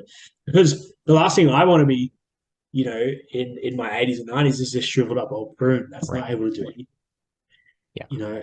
and that that stuck with me when I heard Mason talk about that like a few years ago. I was just like, that's so true, because we all want to be thriving in our elderly for and that's ideal. But actually, how do you create the longevity in your lifestyle? And this is a part of the reason that this water, even from you and myself, has come into our lives, because we have things now and techniques and tools to share with people to help them, you know, on the agricultural side all the way Mm-hmm. down to the health and wellness side, to get them so they are in their 80s and 90s as well, alongside us, you know, thriving as well. And, you know, I feel as if that's going to be a huge shift when even your generation, my generation, who are on that level, are in their sort of 70s, in their elderly years, who have then all of this life experience, doing all this sort of health and wellness, sort of Mm-hmm. coaching, mentoring, you know, regenerative farming, this younger generation, you know, in their 20s to 30s now, right now, when they are in their 50s, 60s, 70s, 80s, talking to the children and the grandchildren, that I think is going to be a big shift, Yeah. because there's more people adopting that way of thinking now. Like, I think more than ever, more and more people are sort of starting to become aware of that. And we're starting to see a huge influx of people who are in that space coming in, getting behind it, believing in it, and just noticing that, well, this works. And there's a lot of debate on, you know, which diet you should do, Right. you know, vegan, this, that, but that doesn't really matter. If you don't, you know, you shouldn't really care too much about, like, if you're vegan or this, or like, put a Mm-hmm. label on it. It's like, you know, if you go and look at an animal in nature, they're not going to, you know, turn around and say, I'm vegan. You know, it's just not what's going to happen. But if you're figuring out, there's a book written actually by Paul Chek, if you know Mm-hmm. who Paul I Chek do. is. Yep. Um, you know, it's How to Eat Well, How to Move and Eat Well, I think it's Yes. called. And I haven't actually got it, but my friends have been reading. I've been reading like bits of it when I've been at my friends' houses, and honestly, the book is just like insane. And Paul's work is, if you haven't looked at Paul's work, it's just like, it's Yeah. great. Czech Institute is pretty spectacular. I have a friend who went through his program, and we basically do all the same things. It's real close to primal. It's the same philosophy. Oh, really? Yeah. I just like the term human OS. It's just Yeah. what makes your vessel, what makes your genes Yeah. click on. Like, we have the embodied regeneration systems within us. Fasting triggers them, especially water fasting. Mineral triggers them. Yeah. Acute stress triggers them. Sunlight. If you live the way we were designed to live and have evolved living, whole foods, regardless of what dietary pattern you fall under, you get outside, especially if you're growing your own food, yeah, it's Yeah. going to be a much smoother ride, and you'll have hopefully much better quality of life Yeah. over longevity. Yeah, Yeah. it's really simple. It's just very difficult given the amount of stimulation, bombardment, influence we have from modern society. Convenience is really hard to get around sometimes. So everything is very tempting, and there's unnatural light, there's screen time, there's chronic stress everywhere, there's contaminants everywhere. But if the other side isn't hard to get to, you have to make a concerted effort to do it. But I'm with you. There's a huge boom in people paying attention. I hear more and more different institutes popping up, different. I'm actually getting sick of the amount of wellness and healing retreats in Asheville, but that's just because I'm in Asheville. But it's Yeah. a good thing all around. People are paying attention to how they feel given tinkering with all these built-in regeneration systems. I love seeing it. Yeah. Yeah.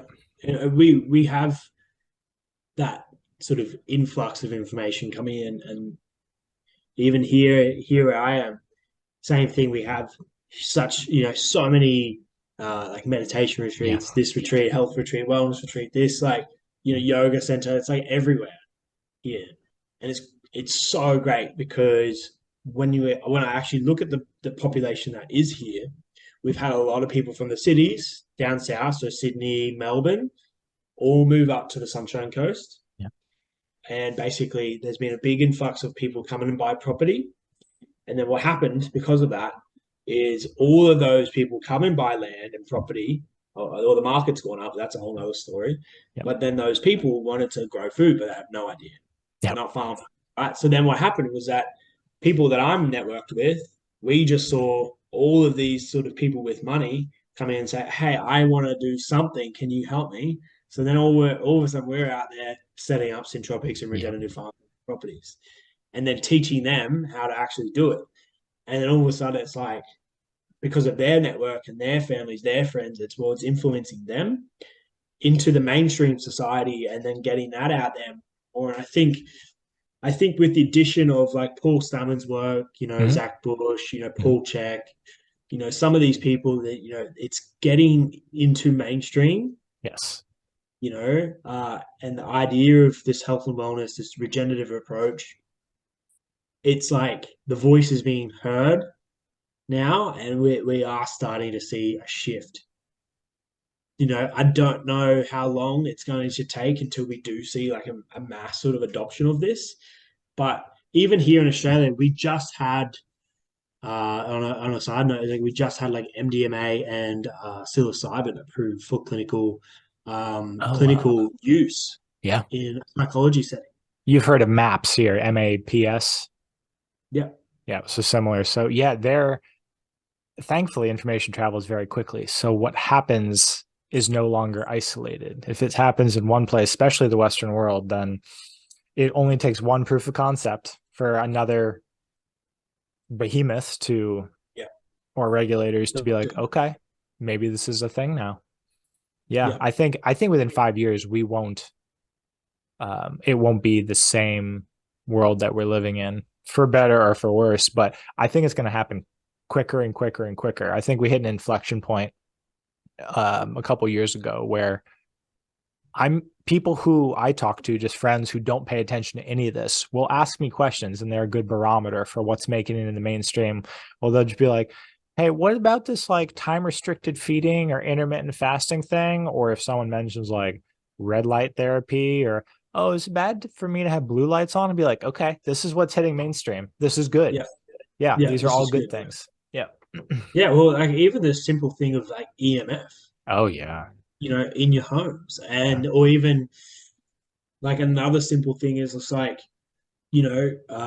something that is like it's like simple household things that people can change, like the small steps, like you're saying before. Like that's why having a machine is so good in your home, even Yeah. for the individual. And this is why, when I created Restructured Water Regeneration, it was like for me, that's what it was all about. Yeah. I was like, I want to work with, some of the biggest farmers and, producers from small to large scale, but then there's the businesses Yeah. that use different chemicals and the things like that, where they're by having a product like an ionizer can really make a difference for them. But then just the everyday folk, and the simple steps that you can take within the home, from the EMF to the proper like cookware, so you're not using Right. Teflon cookware, Right. plastics, not heating things up in plastic, using glass or stainless steel, even just all of your products, your body products that you normally use that's full of chemicals, you get rid of them. Swim in the lakes more, swim in the oceans more, get a shower filter, just the simple things every single day that you can Yeah. be doing. That really just makes a huge difference. And when you start going down the rabbit hole of it all, because it is a bit of a rabbit hole, It you is. just get Yeah. it's actually quite overwhelming. And that's Yeah. why those simple switches slowly, because it can be quite expensive if you try to do it overnight. Like, Yeah, that's a good point. if you try to, I know people that have gone when they found out, they went down the rabbit hole. The next day, they've gone in, they've thrown everything out. Yeah. They're like, "Oh, hang on, I can't do that," Yeah. because they're not left with anything. They have to go back in and just slowly, bit by bit, maybe room by room, make it chemical free or the best version of that room possible Right. to in your house, or whatever it is that you're trying to do.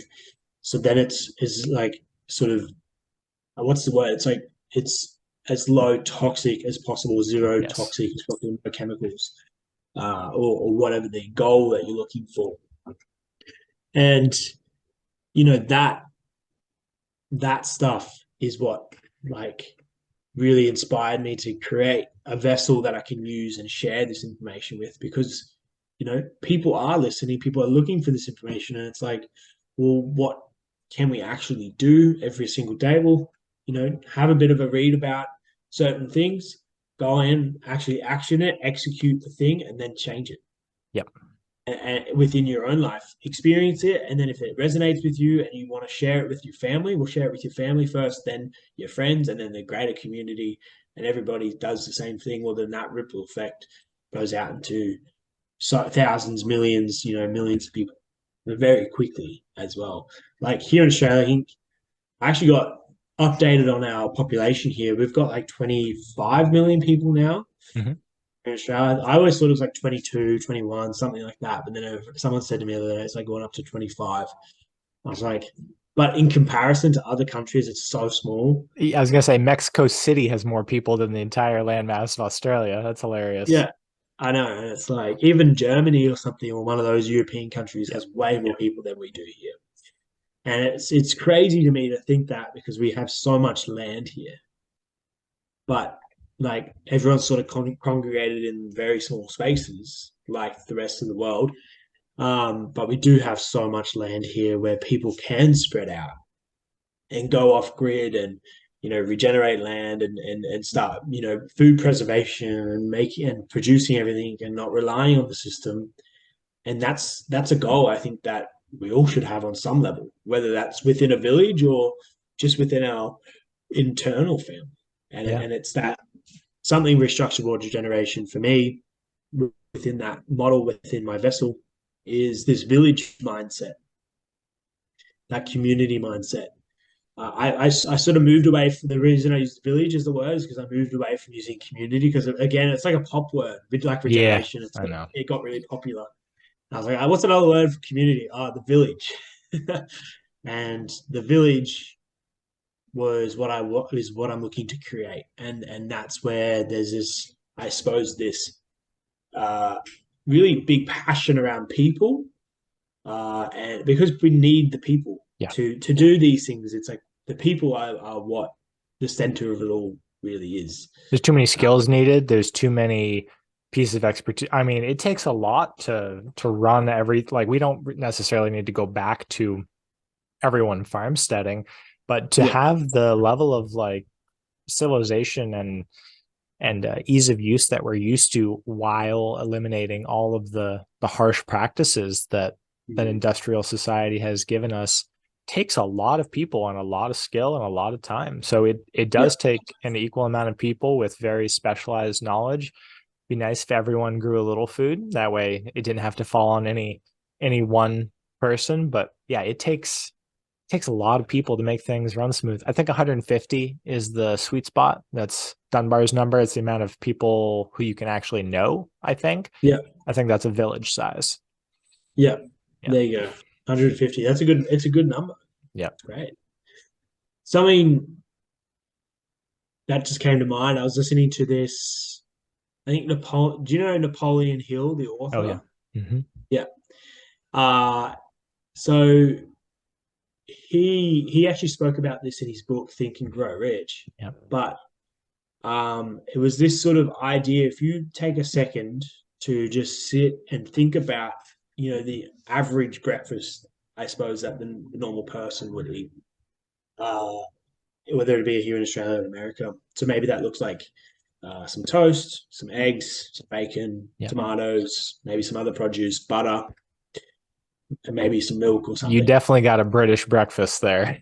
Yeah, yeah, yeah. Something like that. Or I don't know, like the American breakfast now. I don't know what Toast eggs is pretty standard, I would say, across toast across eggs, everywhere. maybe cereal. So it's either heavy grains or toast and eggs. Yeah.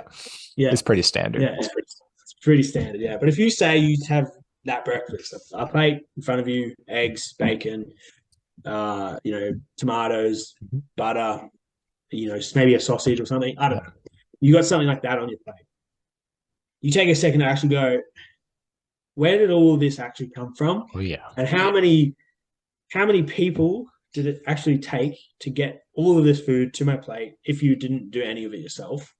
And then you start to go, okay, then you ask more questions like, okay, well, how much money did it actually take for that this standard breakfast, which really didn't cost me that much to actually get here? And then you look at transport, fuel, machinery, processing machinery, packaging, marketing, advertising, all of the things. It's actually that breakfast. This is a huge thing for me to actually think about the other day, but it was just like that normal breakfast. If you didn't really do much of it yourself, it was actually probably billions of dollars of industry Yeah. stuff that's actually happening behind that standard breakfast that everybody's eating every day. Billions of dollars. Yeah. Because I'm talking, transport, heavy machinery, trucks, fuel, marketing, branding, advertising, all of it. And it's just to get you your everyday breakfast. Yes. And it's actually mind blowing because then you've got salaries, wages for the people. The list just goes on. Like you could Yeah. break it down. You could probably put it into like a production chart, break it all down, and the number would just be probably crazy. This is terrifying to think about in the US. It's called the just-in-time delivery system. And it basically means that in 3 days, all of that breaks down because there are so many moving pieces. If any one of those huge industries that you mentioned Yeah, fails, 3 days to ripple until you don't have it. Like it is such a finely tuned, almost luck based machine that it works, which is yeah, what should inspire people to start growing a little bit of their food because it yeah, is so fragile and a miracle that that shows up and is available almost yeah, uninterrupted with yeah, minor hiccups, and everyone yeah. notices the minor hiccups like a bread shortage or milk, the big things, Yeah. or vegetables being out at Walmart Was or it something like eggs? that. There's an egg shortage or something up That's there as well. over, thankfully, or Okay. at least where I am. But there were a bunch of egg processing facilities that went up in fire over here. It Yeah. wasn't just eggs; it was literally everything. It was getting a little. I mean, it's extremely suspicious, and anyone paying attention doesn't think it's coincidence over here. But hundreds of food processing facilities miraculously catching on fire. Yeah. Yeah. And I've been watching from a distance, and it's Uh-huh. actually it's crazy. And That's why I live I'm like, around the farmers. yeah. And I'm just like, I'm scratching my head, looking at it. What is going on? Like obviously the chemical leaks, all that sort of Yeah. stuff. Like that's a whole nother story. And that's like, I've really actually, I'm actually curious to know.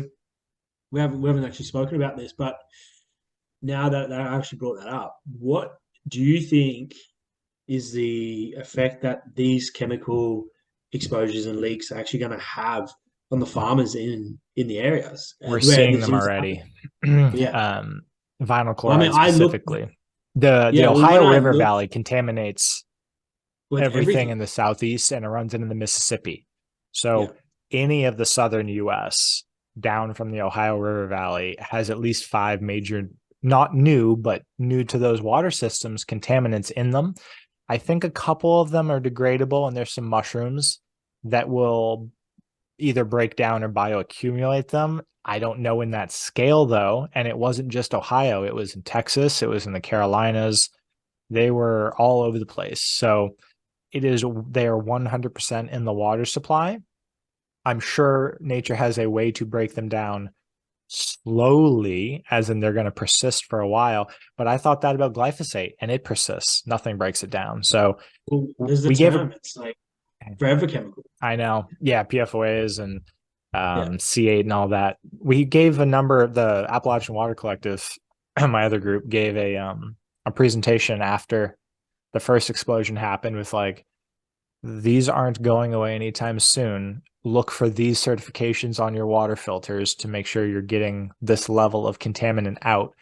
That was NSF 401. So that's the industrial new and emerging contaminants certification that covered vinyl chloride and ethyl butyrate and all those fun ones that are now in our water systems. We're seeing them here because the Ohio River Basin feeds into the Tennessee River Valley, which we're in. yeah. Yeah. Wow.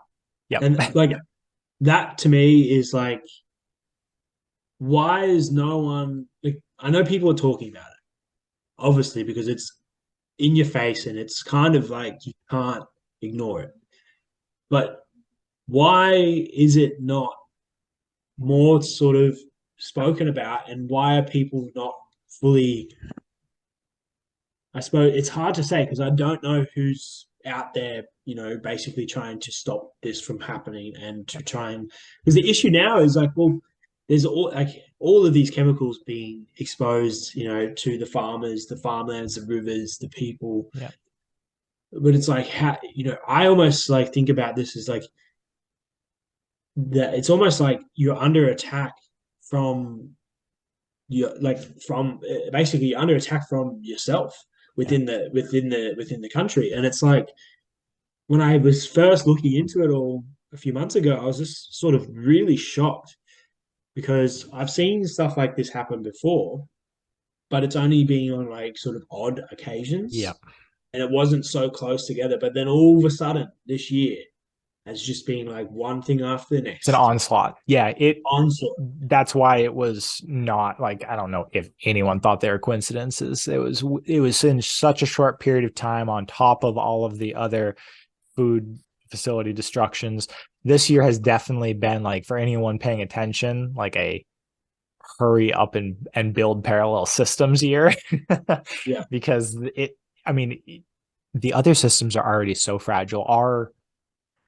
Our systems are pretty fragile and they work well, but they're still pretty fragile. So if you were looking for a reason to start taking any of your health under your own control, water, food, spirituality, literally any facet of your health, this is a really good year for that if you hadn't started already. Yeah, definitely. I see Yeah. that. I see that. And I feel that's it. It's just like what I see is happening is this push now for the people that in those areas to go, okay, we need to act. We need to start thinking about these things too. Because I think it's going to make it very difficult if there is contaminated land and soil to even do anything. Glyphosate is a different story, Yeah, it is. on its own, but then you have these huge chemical leaks that feed into to the basins, the water basins and the Yeah. rivers. And I just really get concerned because, a lot of farmland is also feeding off those rivers and irrigating their crop and everything into the soil. And then that's going into the water table. It's circulating, it's going to the atmosphere, rain, everywhere, right? Yep. It makes me then go, well, how do we move into a regenerative way of thinking and living and farming and agriculture and do that when we've got these huge, chemical exposures and leaks. And like right now here in Australia, we don't really have that happening. Yeah. So it's a total different, like you've got a total different chessboard to us right now in the way that you have because you've got, well, obviously a huge difference in population of people over there, Right. but also then all this other stuff that's going on. And look, it might start happening here. Like I don't know. Like if it does, I'm going to be like very like suspicious and watching like what Yeah. is actually happening. But it's also like we don't have a river that just runs through everything here like you Right. got. So Right. it's a little bit different. Like they couldn't really pull off something like that here in Australia, I don't think. But you never really know. Like this is sort of I get very just like Yeah. watching what's happening, who's the company behind this, just really curious about like why is it actually taking place in the first place Right. and why is the media not really actually covering it, all that sort of stuff. But To your question, I think the only solution that because I can get caught in fear porn myself, just seeing all these, and the same questions will arise in my brain, just like, I don't know if I have a solution for this. The solution I usually come back to is biodiversity. Yeah. Because for every thing that we've been able to create, other than, so I haven't found one about glyphosate yet, but for the most part, microbes are highly adaptive and specialized and are Yeah. real good at transmuting things that we don't know that they can transmute. Yeah. So oil, plastics, things that we don't think break down easily, there's usually something that'll adapt to break it down. So the answer to any of those seemingly catastrophic contamination problems is more biodiversity. Stack the odds in your favor. Just Yeah. surround yourself with as much life as possible, as Yeah. least some people would say go as sterile as possible, go inside, collapse everything, have total control. But I think it's that's not scalable. I think the No. opposite. Biodiversity is way more scalable. Absolutely. And that is exactly what I've seen people talk about. Yeah. And that's why I wanted to sort of ask that question, because we, alongside with a solution like electrolyzed reduced water, we can do a lot. Yeah. But again, it's like within nature, within what we do, there is no one solution for everything. And that's why, like, dieting and certain things never really work, because everybody said you need to diet, you need to do this, and everybody needs to do it. Well, everybody has such a different body type, just doesn't work. And it's the same for farming and agriculture. It's like, I really feel is at that biodiversity point, even though it's kind of like too obvious. So no one was like, it's kind of like no one really wants to address it. So because it is too obvious and no one's really thinking about it. But it's like, it's actually kind of the thing that everybody needs. Yeah. Especially monocropped agriculture definitely needs more biodiversity. Like that's a no-brainer, but it's, that's going to take a long time for something like a big, corn farm to transition into a different way of farming. But what I see, if you've got small farmers that are conventional, or not conventional, but like smaller farmers, small to medium scale farms that are using solutions like electrolyzed reduced water, biodiversity, a more of a regenerative approach, and then starting to play around with, like if you, for example, Paul Stamets talks about, they're doing trials now with mycelium, and a mycelium and certain fungus can consume a lot of these harsh, or chemicals bioaccumulate them and pull them out of the soils in a storm. Yeah, exactly. Yeah, that's it. And I'm just like, that's the stuff, like that's the stuff that if we have certain things in place when something like this happens and people are aware of it and know how to actually address it and then put it into action, then maybe, only maybe then, we actually have, a better chance of actually still being able to do what we do within our areas. Yeah. And no matter if that water source is contaminated or not. And these problems aren't going to stop. So the people who will be most affected and who are most vulnerable are the monocrops, because they have no natural defenses. So the solutions, as I see it, is always employ all nature to detox itself now, even if you don't need to, because even if you don't understand the contaminants or see anything worse happening, like mushrooms can bioaccumulate radioactive isotopes like cesium even. So for anything into the future, have all of those systems working at your disposal, even if they're overkill. There's no downside other than it's a little more complex and it takes a little more time. But I mean, we got quite a few years to go. So wouldn't you rather have those systems in place now so you don't have to worry about it? You don't need to know all the mechanisms, right? We don't need to know all of the bioaccumulation or all of the how long it takes things half-life to degrade. It doesn't necessarily matter. We know that it's possible, so we might as well employ all of those strategies now. Yeah, because they're needed now. Yeah, well, 100%, I agree. And I mean, once we have more people, also doing that, putting that into action, showing that that's what works. I mean, and we've got farmers here doing that as well already. And that's where the regenerative sort of in the industrial ag industry, that's where the regenerative guys have come in. And we've got guys doing rotational grazing, but also succession farming. I think, it's all like what do they call it? There's another name for it. It's just natural succession farming, basically. I forget the guy that actually created that, but either way, we've got guys here that are showing that works, showing that if they're doing the right things, by implementing it into their practices, even on small steps, like, again, small things to start with and then building it up. Then all of a sudden the diversity that just nature just builds up anyway.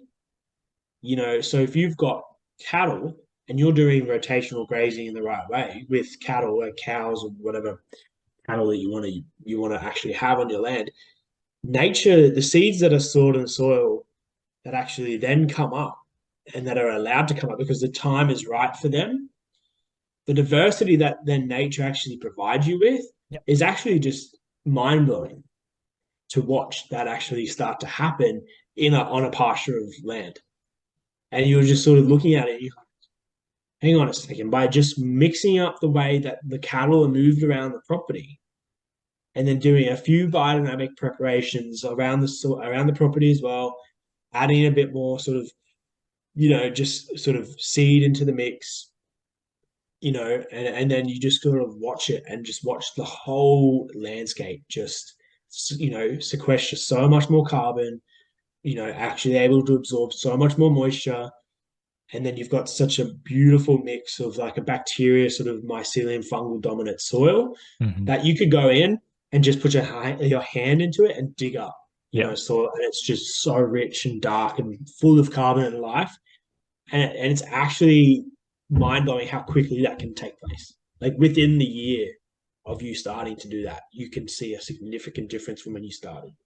Yeah, regeneration does happen quickly if it's allowed to happen. It's Yeah. kind of like it was programmed that way. Yeah, if we get out Yeah. of the way or maybe add in a couple of vital inputs to help it, it does happen surprisingly quickly, shockingly, whenever you aren't expecting it, which is usually where people get inspired and transition their current practices where they're like, I thought this was going to take a decade. This takes a Yeah. year. Okay, I'm Yeah. game. Yeah. Yeah.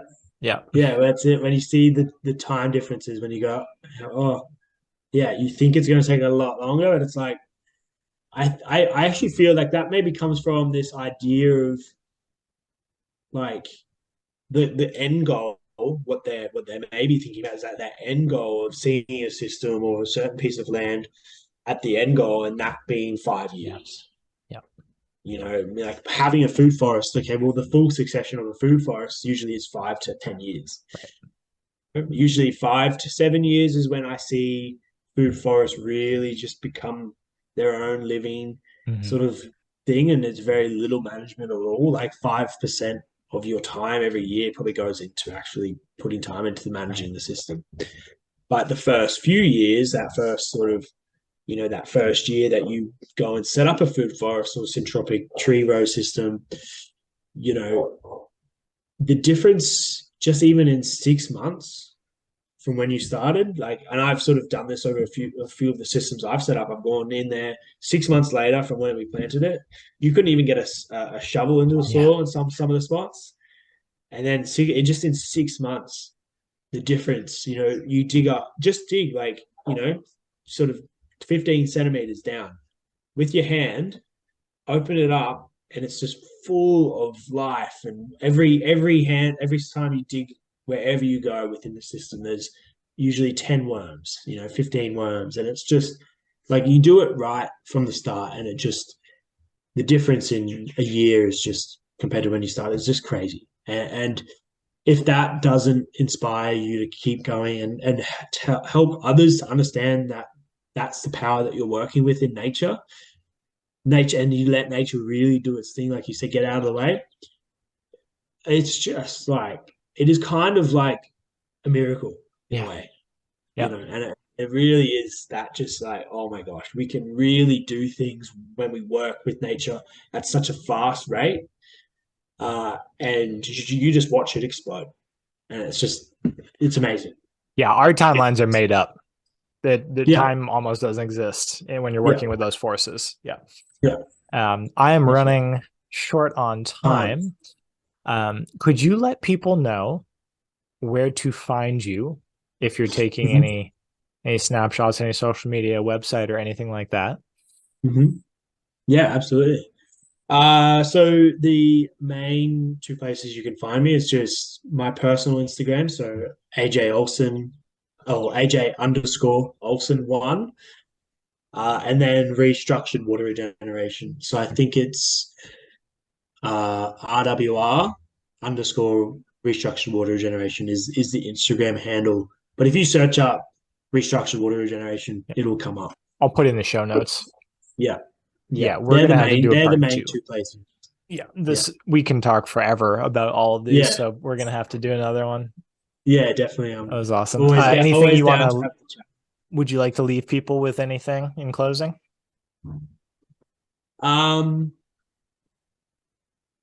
I feel as if like if you can do one simple thing today, like just focus on improving your immediate life, your family's life, whatever that thing is, just to help your just everyday living.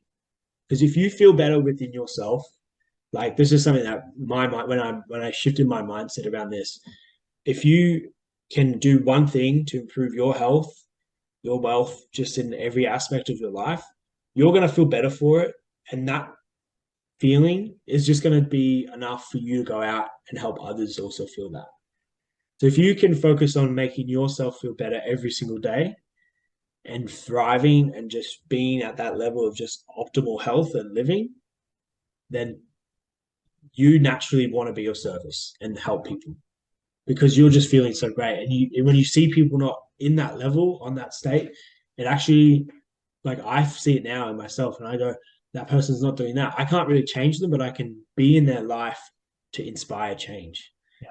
And that is one simple thing you can do is just really focus on what there is within your life that you could change that's going to make you feel better. So whether that'll be switching your water and starting to drink like high quality drinking water, or switching your food and lifestyle up so you're eating a lot more whole foods, or just focusing on like your mindset around life. Like there can be such simple things to really just make a big impact. Or regarding agriculture and farming and growing food, you know, start growing some microgreens, start growing some herbs, connecting in with nature, getting barefoot on the earth, like something like that, which connects you back to nature, brings you back to that food connection, farm to plate, and you just start to feel it. And then people, when you really do feel that does make a difference.